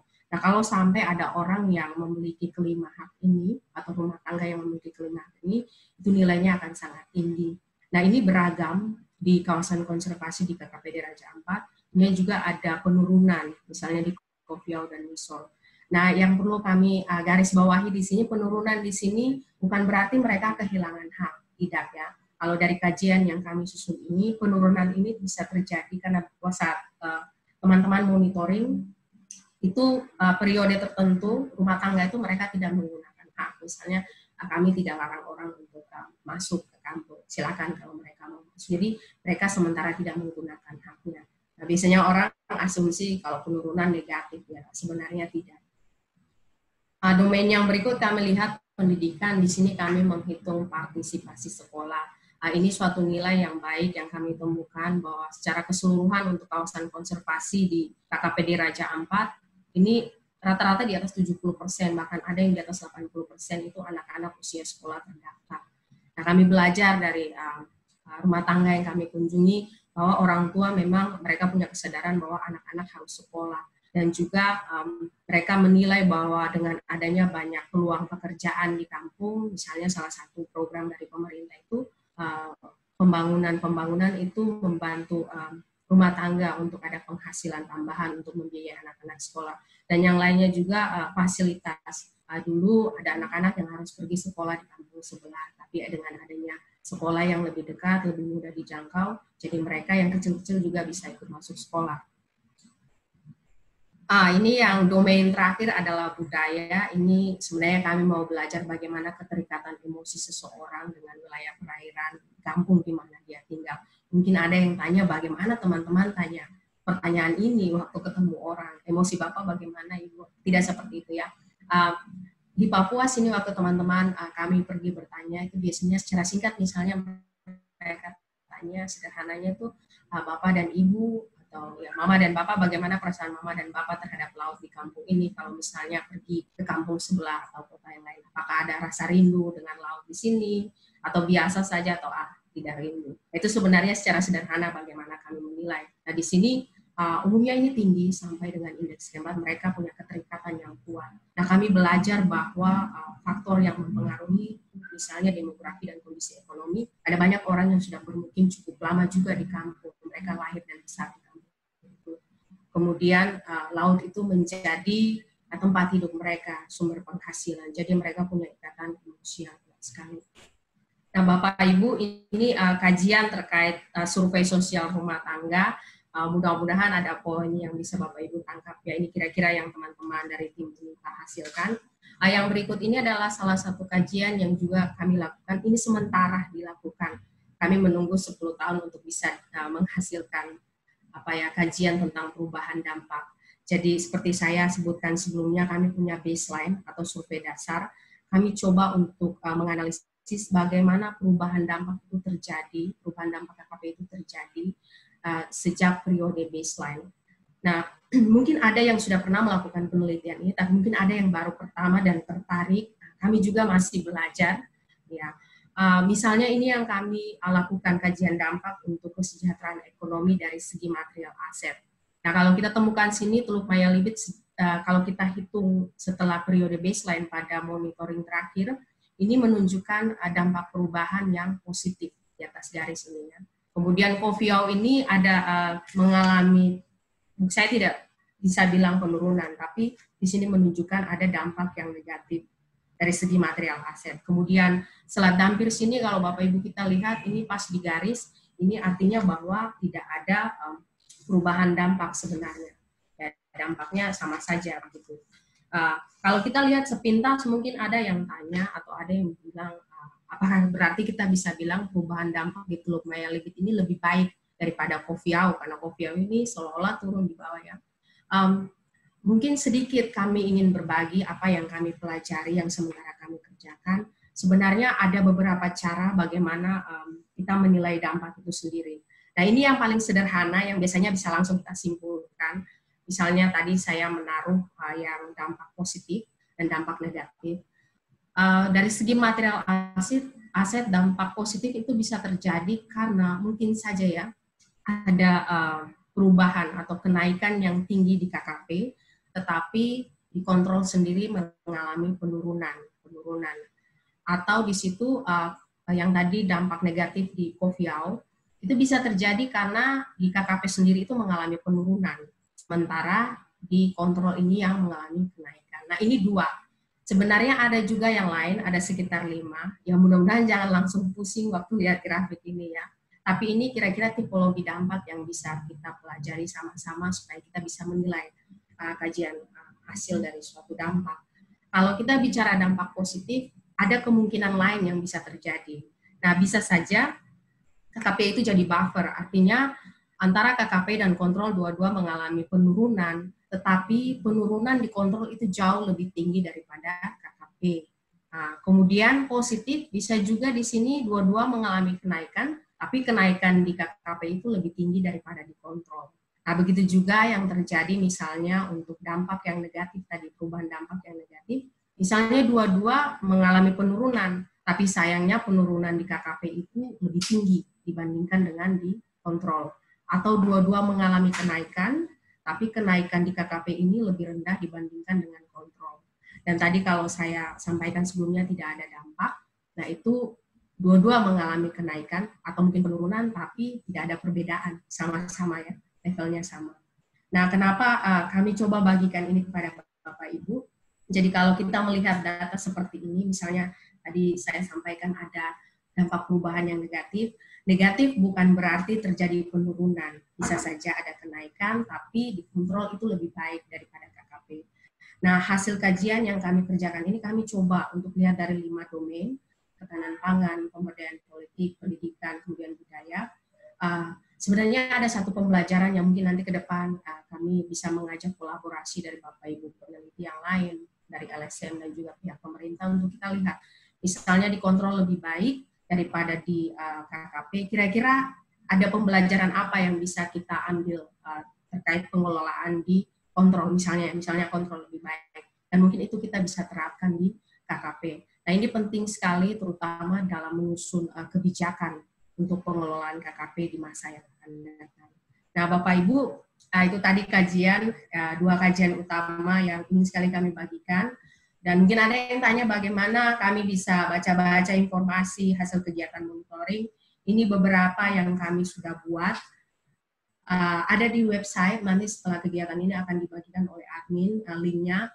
Silakan Bapak Ibu download. Ada beberapa yang masih dalam taraf penyusunan, proses penyusunan, mudah-mudahan dalam waktu dekat bisa di-upload ke website. Dan terakhir, saya baca ada pertanyaan dari peserta, seberapa sulit melakukan survei. 10 tahun itu waktu yang panjang, dan di balik tim UNIPA sampai terakhir 2019 itu mungkin sudah ada 100 lebih ya. Mungkin teman-teman koreksi kalau saya salah, sampai saya sulit untuk ingat. Tapi di balik tim kami ini, kami dapat banyak dukungan dari tahun 2010 sampai sekarang dari pemerintah daerah di kabupaten sampai ke kampung. Kemudian teman-teman LSM juga yang setia dampingi kami, CI, TNC, WWF, maaf kalau ada yang saya lewatkan. Dan juga yang terpenting adalah para donatur yang tetap menaruh kepercayaan kepada kami. Karena survei atau monitoring di BLKB itu sangat mahal. Dan saya lihat karena di sini ada Bapak Ibu dosen yang hadir, teman-teman lapangan di monitoring, Bapak Ibu dosen dari UNIPA, kemudian teman-teman alumni yang berjibaku lebih dari 1-2 bulan tinggal di lapangan. Jadi kami sangat didukung dan banyak orang-orang hebat, lembaga hebat yang berdiri di belakang kami. Jadi sekali lagi terima kasih untuk dukungan kepada kami. Demikian yang bisa kami bagikan. Terima kasih banyak sudah mendengarkan, dan mungkin nanti kita bisa berdiskusi kalau ada yang mau tahu lebih banyak tentang monitoring sosial yang dilakukan oleh Mitra. Terima kasih, saya kembalikan kepada Ibu Jumiati. Oke, terima kasih Ibu Kesha untuk pemaparannya. Kita buka sesi kedua. Karena pertanyaan Ibu Kesha ini masih sedikit, jadi mungkin Ibu Medi dengan Mas Wawan jadi Ibu Kesha masih dicerna ini tadi ya, tabel-tabelnya ya, dan diagram-diagramnya gitu. Tapi sudah ada beberapa pertanyaan dan mungkin Ibu Medi dan Mas Wawan bisa standby juga. Ini ada pertanyaan yang sangat umum dari Fadli Zainuddin. Melihat dari pemaparan tadi, apa hambatan peningkatan kesejahteraan masyarakat di dalam KKPD menurut Ibu Kesha ya? Dilanjutkan pertanyaan dari Krista Clement. Halo Krista. Ini pertanyaan untuk Kezia. Siapa yang menentukan kriteria dalam pemantauan dampak sosial di dalam KKPD? Kemungkinan ini tools yang dipakai ya. Kemudian, apakah masyarakat di Raja Ampat berpartisipasi sebagai mitra dalam desain dan implementasi studi sosial yang dilakukan? Kemudian yang ketiga, adakah informasi yang dikumpulkan tentang bagaimana masyarakat Raja Ampat memandang dan menetapkan dampak KKPD terhadap kondisi sosial ekonomi mereka? Mungkin persepsi mereka ya tentang KKPD terhadap kondisi sosial ekonomi mereka. Saya rasa apa toolsnya dan apakah masyarakat, jauh mana masyarakat terlibat dalam kajian ini. Silakan Ibu Kesha untuk Krista dan Pak Fadli Zainuddin. Iya Ibu. Nanti Ibu tolong ini ya, saya agak putus-putus suaranya. Ya Bapak. Sebenarnya saya melihat sini ada dua yang mungkin saya bisa gabung pertanyaan jadi satu, yaitu dari Pak Fadli terkait dengan hambatan atau bagaimana kita menilai kesejahteraan masyarakat, hambatan apa kira-kira itu. Sebenarnya saat ini saya mungkin akan berbicara lebih banyak ke kajian ilmiah. Dalam beberapa 2 bulan terakhir ini kami bekerja sama dengan Universitas DU karena kami sedang melakukan kajian untuk menilai lebih dalam lagi kira-kira faktor apa sebenarnya yang mempengaruhi kesejahteraan masyarakat dalam kawasan konservasi di BLKB berdasarkan data monitoring yang kami kumpulkan. Ya, ada banyak, kami belum sampai kepada tahap ini ya, tahap analisis final, tapi di sini kami mengidentifikasi sebenarnya banyak sekali faktor-faktor yang bisa saja itu menjadi penghambat, tapi juga pendukung. Misalnya kalau kita lihat dari segi program, maaf ya saya sebut sini program pemerintah, kami kaji situ apakah misalnya bantuan-bantuan dari pemerintah menurut masyarakat itu mendukung kesejahteraan mereka atau tidak. Kemudian kita juga melihat dari segi mata pencaharian, apakah yang selama ini mereka kerjakan menurut mereka itu sudah bisa mendongkrak atau menopang kehidupan kesejahteraan mereka. Misalnya kami melaut tapi ya hasilnya begitu-begitu saja. Jadi kami punya keadaan ekonomi rumah tangga selama 1 tahun terakhir ini tidak berubah. Kemudian hal lainnya juga kami pelajari ada faktor sosial. Nah ini yang kadang orang tidak maksudnya kalau kami belajar di tim kadang orang lupa untuk melihat faktor sosial itu sendiri karena berhubung teman-teman waktu mengambil data itu melakukan komunikasi yang dekat sekali dengan rumah tangga. Misalnya kami melihat ada kalanya mereka mengatakan bahwa dalam 1 tahun terakhir ini kami punya kesejahteraan itu tidak berkembang karena ada masalah dalam keluarga, ada orang tua, ada yang sakit, ada yang meninggal, ada konflik, kami harus bayar denda. Ini hal yang kami yang tinggal di Papua, ini kami belajar bahwa itu hal-hal yang tidak bisa dipisahkan. Nah itu awalnya kami di tim tidak pikirkan itu, tapi belakangan ini kami coba lihat bagaimana kalau kita lihat lebih detail atau lebih jauh lagi ke dalam kehidupan sosial. Nah, hal lainnya juga kami melihat bagaimana perkembangan pasar. Karena tadi Ibu Medi, Pak Wawan mereka sampaikan juga pasar pemasaran itu penting untuk penjualan produk. Banyak yang bertani, melaut, tapi kami juga identifikasi ada banyak kendala yang mereka hadapi. Terutama di tahun awal itu masyarakat menyampaikan bahwa kami menanam banyak, kami punya hasil laut banyak, tapi kami bingung mau pasarkan di mana. Nah, itu kami coba lihat. Jadi untuk Pak Fadli, pertanyaan dari Pak Fadli ini secara ringkas, ada banyak sekali faktor. Jadi kami di tim tidak bisa bilang karena faktor A, B, C, D. Ya, dan ini kami coba untuk melihat termasuk apakah penetapan KKP ini seperti tadi analisis dampak. Itu secara langsung masyarakat bisa sampaikan. Ada yang mengatakan secara jelas-jelas kepada kami, karena ada tanda larangan, jadi kami tidak bisa melaut seperti itu. Tapi sudah pasti ini tidak bisa kami lihat dari satu sisi. Kita harus lihat dari banyak sisi. Nah, jadi mungkin kira-kira seperti itu ya Pak Fadli, yang bisa kami sampaikan bagi. Oke, kemudian Ibu Jumiati nanti tolong ya dari Krista ini siapa yang menentukan kriteria untuk memantau dampak sosial. Mungkin saya harus kembali sedikit menceritakan sejarah bagaimana tim Unifa ini mulai. Kalau tadi saya tunjukkan daftar para mitra ya, banyak sekali. Nah, sejak tahun 2010 itu kami mulai dengan, saya sebutkan nama WWF, yaitu WWF Amerika. Yaitu kami mulai dengan menyusun semua dari basic, dari awal, instrumen survei sampai dengan metodologi-metodologi yang digunakan. Jadi, mulai dengan kami tentukan di mana akan melakukan survei, metode apa yang akan digunakan, kemudian goal pada akhirnya ini akan seperti apa. Dan 2010 itu bukan hanya dengan WWF, tapi di situ juga ada dari pihak pengelola kawasan hadir, teman-teman NGO yang lain, ada TNCCI, itu didiskusikan. Dan ini perjalanan panjang yang saya ingat sampai 2004 itu masih diputuskan metodologi apa yang tepat untuk melakukan analisis dampak. Karena kalau boleh jujur untuk analisis dampak ini, koreksi ya kalau saya salah, tapi kami di tim setelah kami bekerja sama dengan misalnya Universitas LUT, kami melihat bahwa tidak banyak orang yang melakukan kajian secara khusus untuk menganalisis perubahan dampak dalam kawasan konservasi. Kita bisa hitung dengan jari untuk seluruh dunia. Jadi itu sebenarnya tantangan besar ya untuk kami tim Unifa dan juga para mitra. Nah, dari kolaborasi yang panjang ini, kemudian menghabiskan waktu yang panjang mereka membaca dan kira-kira metode apa yang pas.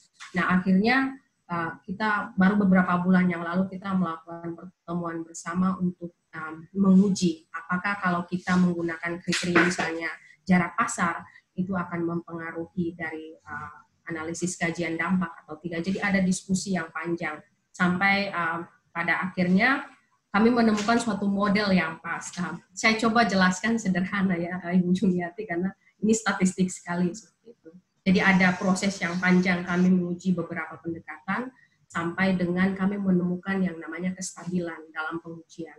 Dan itu juga kami diskusi dengan para mitra apakah ini sesuai dengan kondisi di lapangan seperti itu. Misalnya di KKPD Raja Ampat.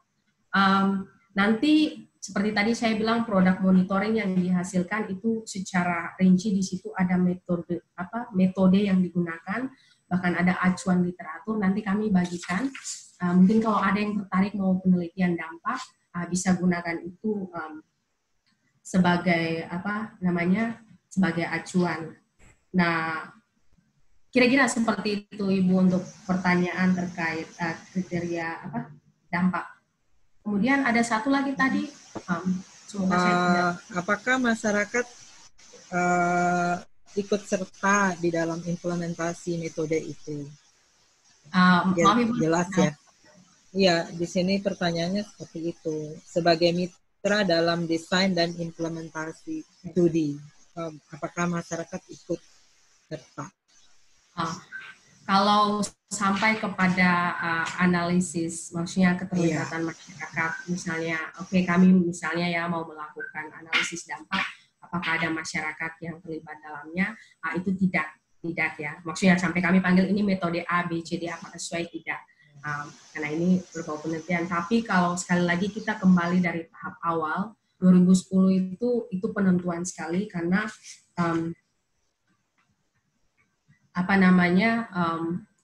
kita berkumpul, maksudnya teman-teman di tim itu berkumpul dengan para pengelola konservasi di BLKB, kemudian juga ada masyarakat yang terlibat di dalamnya, jadi itu ada semacam sosialisasi yang disampaikan, ini penelitian yang mau dilakukan, kami mau mengukur kajian ini, dan ini, dengan tujuan pada akhirnya monitoring ini untuk melakukan analisis dampak. Jadi sejak awal itu sudah dilibatkan, jadi pelibatannya itu dari awal. Jadi tidak nanti menunggu analisisnya keluar baru kami panggil masyarakat. Ada memang yang pernah bertanya bagaimana mekanisme monitoring ini berlangsung, karena satu kami sadar sering ada yang tanya juga apakah masyarakat dilibatkan. Nah, kami sebenarnya punya ada satu panduan survei bagaimana monitoring ini bisa dikerjakan. Saya nanti coba tanya teman-teman adminnya, apakah ini bisa di-share atau tidak. Habis itu nanti kami juga share dengan beberapa universitas bagaimana memulai pelibatan para mitra dan masyarakat-masyarakat di sini dalam arti keterwakilan, terutama para pimpinan kampung ya, yang ada di kawasan-kawasan yang akan dikunjungi. Kira-kira seperti itu, Ibu Jum. Ya, terima kasih, Ibu Kesya. Ini sementara pertanyaan untuk Ibu Kesya itu, tapi kita kembali, memang ini pertanyaan diberikan pada sesi ini, tapi mungkin lebih tepat kepada Ibu Medi dan Mas Wawan. Nggak apa-apa ya, Bu Kesya ya? Ibu, tidak apa-apa, Ibu. Ya, jadi ini saya rangkum saja. Ada dari Pak Agus Hadi, kemudian ada dari Devi Nila Mayalibit, kemudian ada dari Majid ya. Semuanya bertanya tentang yang lagi ngetop-ngetopnya ini, COVID-19 ya. Bu Medi, Mas Wawan. Bagaimana termasuk yang baru masuk ini dari Pak Charles PH Simanjuntak IPB ya. Dalam masa COVID-19 ini pertanyaan pertama ini sebenarnya kepada pengelola sudah dijawab, saya ikuti episode sebelumnya. Dalam masa COVID-19 ini bagaimana patroli atau penjagaan dilakukan dan lain-lain. Mohon maaf itu sudah episode sebelumnya, tetapi ini untuk ketahanan masyarakat yang sudah diberdayakan dengan memproduksi berbagai tadi sudah ditingkatkan ekonomi rumah tangganya. Dalam masa COVID ini kan kegiatan pariwisata tidak ada. Nah, menurut Pak Wawan dan Ibu Medi, apakah bagaimana mereka bertahan saat ini dengan produk-produknya itu, dan bagaimana ketahanan mereka memasuki era new normal? Silakan mungkin Ibu Medi dulu untuk bagian utaranya nih ya. Abonnya antri dulu ya Pak Wawan. Silakan Ibu Medi. Baik, terima kasih. Memang untuk selama masa COVID ini ya, mulai pandemi ini terjadi, sektor pariwisata sangat menjadi dampak besar, dan sayangnya berbagai produk-produk itu pasarnya adalah pariwisata. Sehingga kayak kemarin saya mengecek di Kepulauan Farm, khususnya untuk sabun natural, itu terhenti penjualannya, ada stok sekitar 500 buah sabun natural.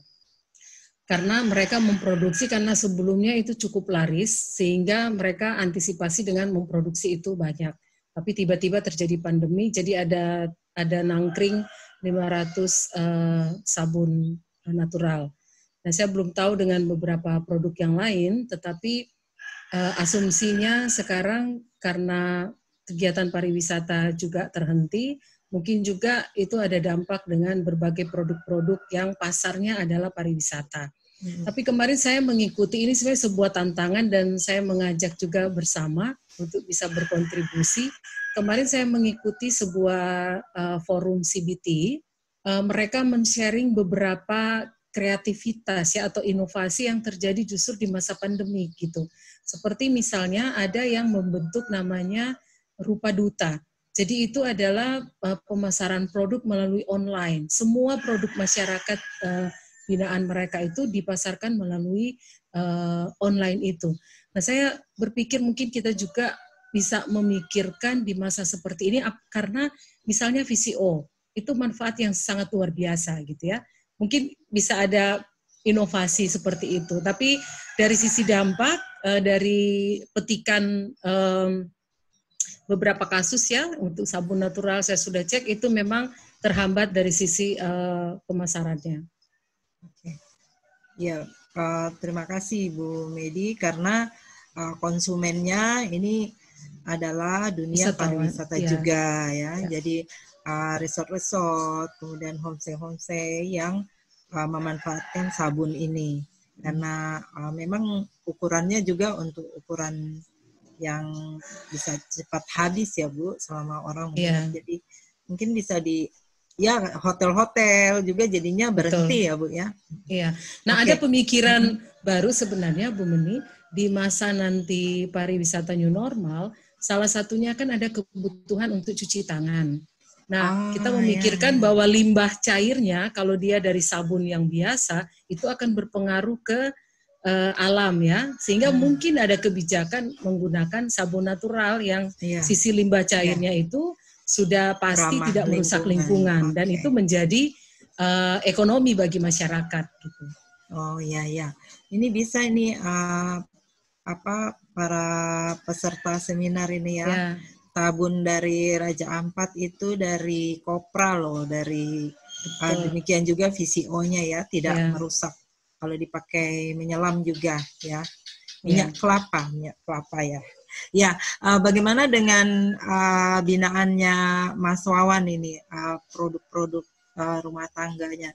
Apakah terdampak dengan adanya COVID dan bagaimana ketahanan mereka pada masa new normal? Silakan Mas Wawan. Terima kasih Bu Jum. Jadi ini memang sangat menarik karena di masa COVID ini betul-betul semua orang diuji,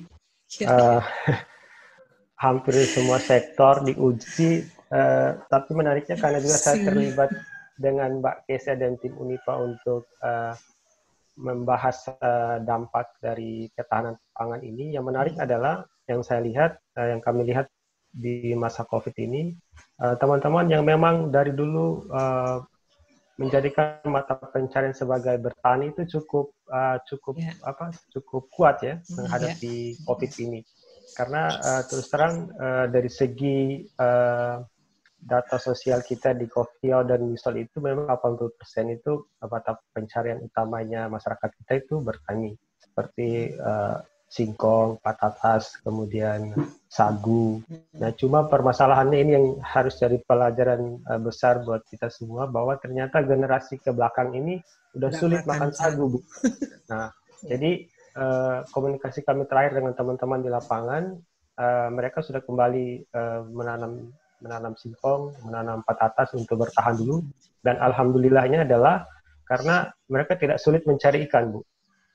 Dari semua hanya untuk mancing di dekat-dekat kampung untuk makan sehari mereka sudah cukup, karena semua stop, tidak ada aktivitas cukup banyak di laut. Nah, akhirnya mereka sangat mudah untuk mendapatkan ikan. Nah, ini juga sebagai pelajaran buat kita, sehingga di masa mendatang kita mendesain program itu tidak melupakan sejarahnya mereka, karena masang sagu itu penting dalam kondisi seperti ini.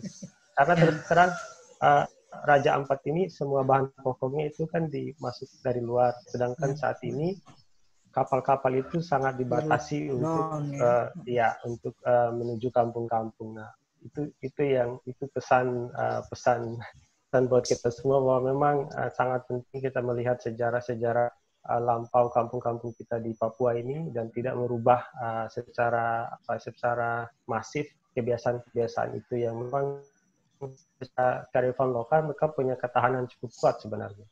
Benar, ya. Jadi sampai saat ini teman-teman di Kofiau dan Misol tidak enteng, tapi mereka masih bisa untuk bertahan. Oke. Terima kasih banyak, dan ini tidak ada pertanyaan baru yang masuk. Terakhir untuk Bu Medi dan Mas Wawan, ini ada yang bertanya tentang, sebenarnya ini karena pertanyaannya banyak sekali, tapi semuanya kepada episode pertama ya, jadi untuk pengelola. Tapi mungkin bisa dibantu, ada beberapa pertanyaan yaitu dari Pak Irwanto dan dari Aliansi Pemerhati Pesisir Papua. Semuanya menanyakan apakah bagaimana mengkolaborasi penerapan aturan-aturan contohnya di Teluk Mayalibit itu dengan konservasi perairan adat, kemudian ada RPZ dari pemerintah, dan kemudian masing-masing LSM punya juga dengan zonasi-zonasinya, kemudian KKPD punya juga. Ini menurut mereka. Nah, bagaimana itu semua dikolaborasikan sehingga tidak tumpang tindih. Itu ada pertanyaan dari Aliansi Pemerhati Pesisir dan Pak Irwanto. Mungkin ini terakhir, silakan Bu Medi dan Pak Wawan. Mungkin Bu Medi atau Pak Wawan. Bu Medi ya, Bu Medi. Saya mungkin hanya mau meluruskan tadi bahasa dalam pertanyaan, nanti Mas Wawan yang lanjutkan ya. Jadi tadi kan bilang ada sonasi dari LSM-LSM. Saya meluruskan bahwa tidak ada sonasi dari LSM. Kami NGO ya. Posisinya mensupport, membantu pemerintah. Bukan melakukan pengelolaan sendiri. Ya.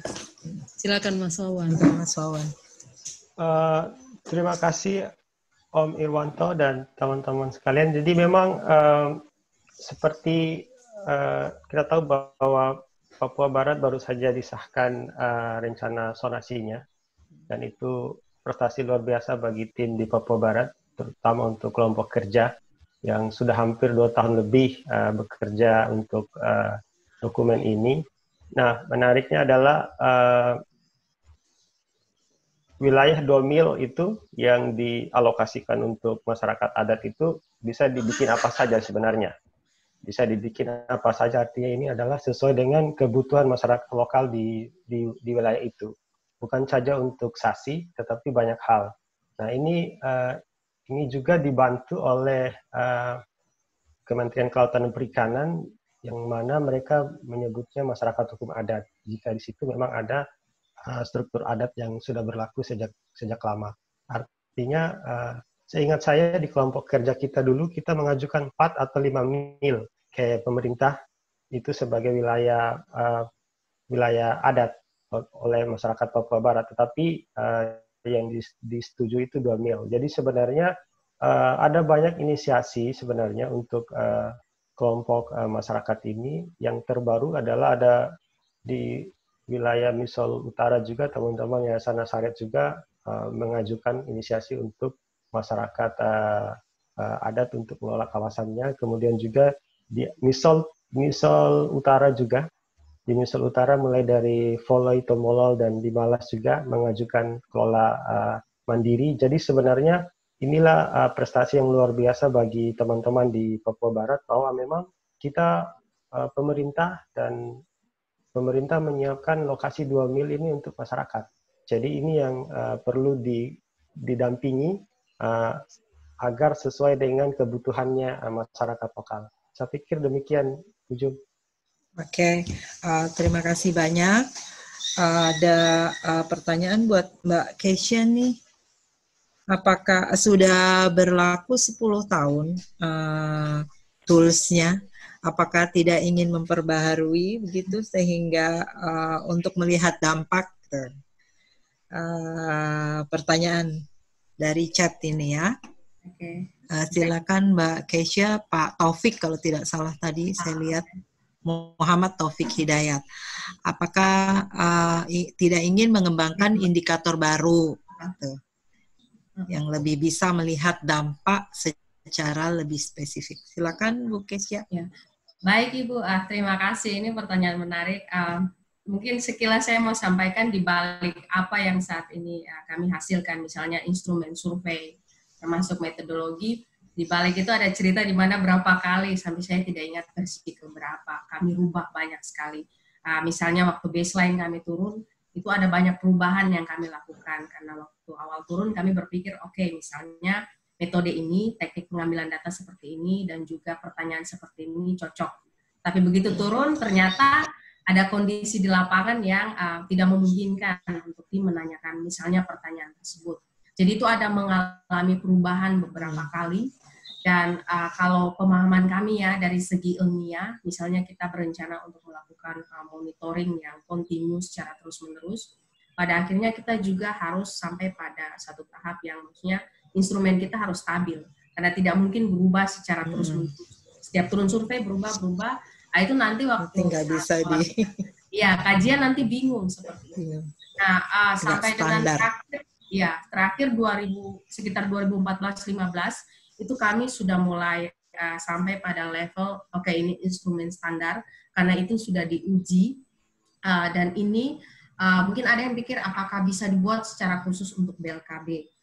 Sebenarnya yang kami punya ini standar yang bisa diterapkan bukan hanya di BLKB, karena sebagai informasi teman-teman di waktu itu di NTT kami ke sana dan kami berbagi. Mereka juga baru mau mulai dengan monitoring sosial. Kami berbagi dengan mereka ini instrumen, ini kira-kira panduan yang bisa digunakan. Dan ya kami senang karena ada banyak hal yang bisa diadopsi. Jadi di situ kami belajar bahwa instrumen ini ya mungkin nanti ke depan akan berubah ya. Maksudnya keadaan sosial masyarakat kan dinamik, berubah terus. Tapi untuk sementara sampai dengan monitoring terakhir 2019 itu kami masih pakai analisis dampak yang bukan permanen ya, yang sudah stabil.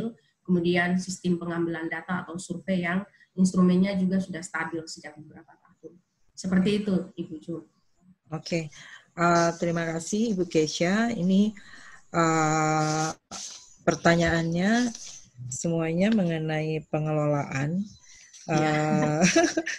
Jadi sampai sesi pertama ya. Jadi apakah dasar hukum penentuan KKPD, ingin mengetahui struktur dan lain-lain. Ini mohon maaf ya Pak Saryamin, Saudara Berto, itu sudah disampaikan pada episode sebelumnya.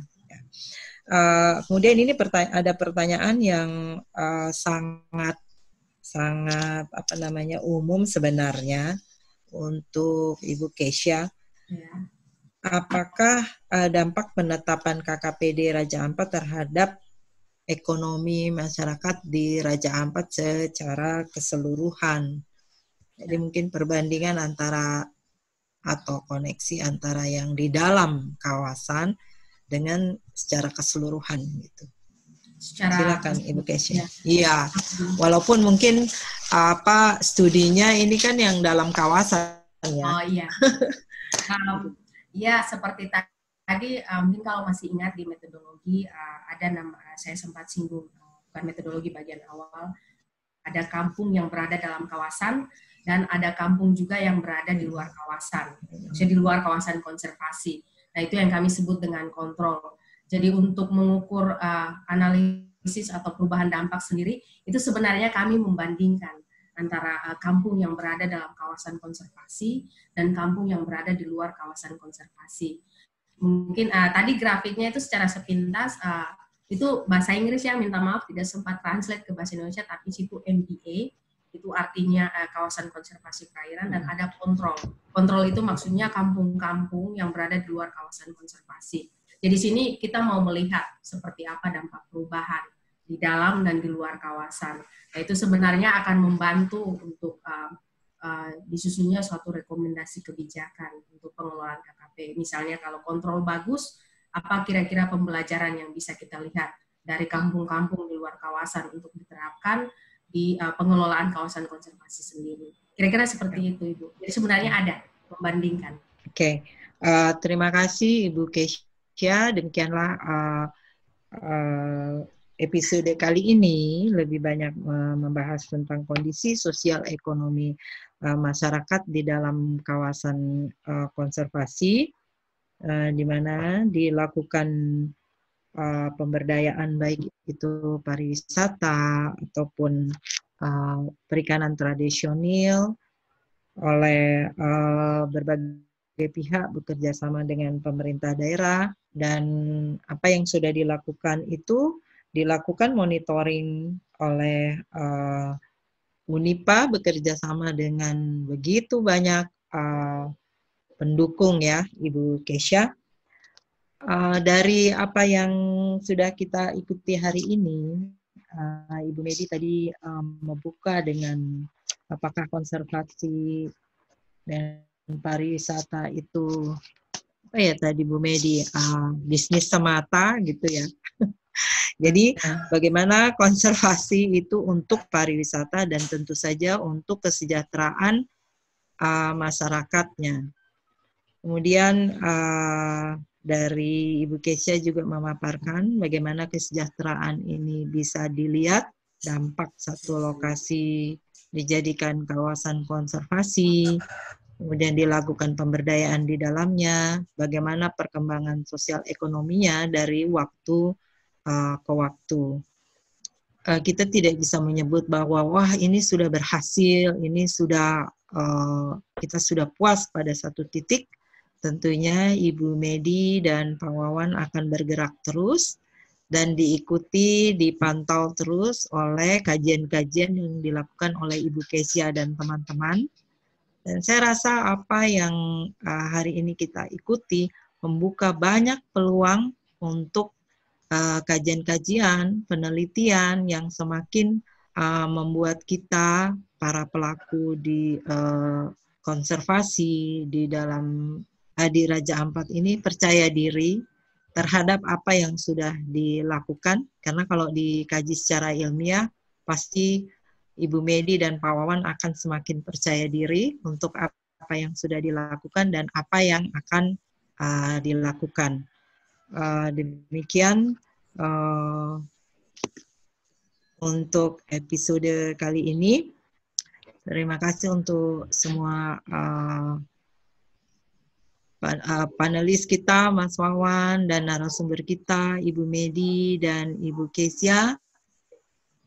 Sewaktu saya kembalikan kepada panitia. Silakan, Mas Ferry tadi ya. Halo, Mas. Halo, ya. Ya, udah sarapan ya, Mas ya. Silakan Mas, kita udah selesai bertanya jawab, dan untuk pertanyaan-pertanyaan mengenai tata kelola dan kerjasama dengan Pemda, bagaimana kolaborasinya, saya rasa sudah di episode sebelumnya. Silakan, waktu saya kembalikan kepada Mas Friendly. Ya, terima kasih diskusi yang sangat menarik yang telah disajikan. Saya ingatkan untuk Bapak Ibu peserta untuk mengisi survei webinar BLKD ini yang bisa diakses pada link yang sudah kita kirimkan di kolom chat, dan survei ini diharapkan dapat dimasukkan pada hari ini maksimal pada pukul 24 waktu Indonesia Barat. Nah, selanjutnya saya bisa minta waktu sedikit, 1 menit saja. Ya, mungkin Pak Friendly. Oke, boleh dipersilakan. Ya, saya cuma mau menginformasikan karena ini cukup berhubungan dengan beberapa pertanyaan yang disampaikan juga soal dampak COVID. Nanti tanggal 10 Juni jam 10 sampai jam 12, Raja Ampat akan lakukan webinar melalui Teams Microsoft, itu tentang refleksi dari sisi konservasi dan pariwisata selama masa pandemi ini dan bagaimana pariwisata ke depan. Itu saja informasinya. Ibu Medi nggak bisa bagi tautannya di sini, Bu? Mungkin para peserta Belum. ingin ikut sebagai, oke. Nanti akan di-share ya, Bu ya? Ya. Ini pada penasaran nih, banyak sekali pertanyaan untuk Ya, betul. apa yang terjadi di Raja Ampat yang mengandalkan pariwisata ini setelah COVID. dan bagaimana pariwisata sesudah ini ya untuk desa ini. Ya. Lanjut Mas Friendly. Oke. Kita lanjut. Kita ingin mempromosikan bahwa kita juga memiliki satu program yang namanya Sekolah Alam Virtual yang dilaksanakan pada nanti Jumat tanggal 5 Juni 2020 jam 13.00 waktu Indonesia Barat. Nah, ini terbuka untuk pelajar, mahasiswa, dan umum. Nah, pendaftarannya bisa dilihat pada slide kita. Ini gratis, dan narasumber yang akan membagikan informasi itu dari Ibu Rani Yuneni, merupakan syar konservasionis dari WWF Indonesia, dan moderator Saudara Halter Sunarta Bambang, merupakan staff outreach. Nah, kira-kira itu yang bisa kita sampaikan, dan saya mewakili dari Sains untuk Konservasi LPPM Universitas Papua mengucapkan terima kasih kepada Bapak Ibu yang telah sampai sekarang masih mengikuti kegiatan ini, dan kami juga sangat berterima kasih kepada narasumber Ibu Medi, kemudian Bapak Wawan, Kesia, dan moderator kita Ibu Jum yang telah meluangkan waktu mengikuti webinar ini. Terima kasih, itu yang kita bisa sampaikan pada siang hari ini. Tetap semangat dan tetap jaga kesehatan. Sampai jumpa. Mungkin kita foto-foto dulu. Oke. Foto ya. Seksi dokumentasi, Novi baru muncul. Kita boleh dokumentasi. Admin nanti yang ambil fotonya, Mas Faris minta tolong. Nanti di-share ya. Iya, nanti di-share. Nanti publikasi kegiatan yang dari CI kami juga bisa bantu share di sosial media kami, Ibu Medi. Oke, baik. Kalau flyer-nya sudah jadi, aku share.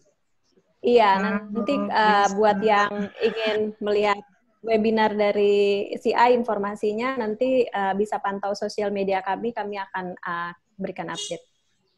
Ya, kita foto-foto. Terima kasih semuanya. Terima kasih, boleh nyalakan Krista, video dulu. Taufik. Boleh nyalakan video semuanya. Krista dari jauh-jauh ikut. Terima kasih Mbak Medi. Tapi backgroundnya di pantai itu. Boleh unmute juga, saling menyapa kalau saling kenal. Ya. Terima kasih kami. Sama-sama.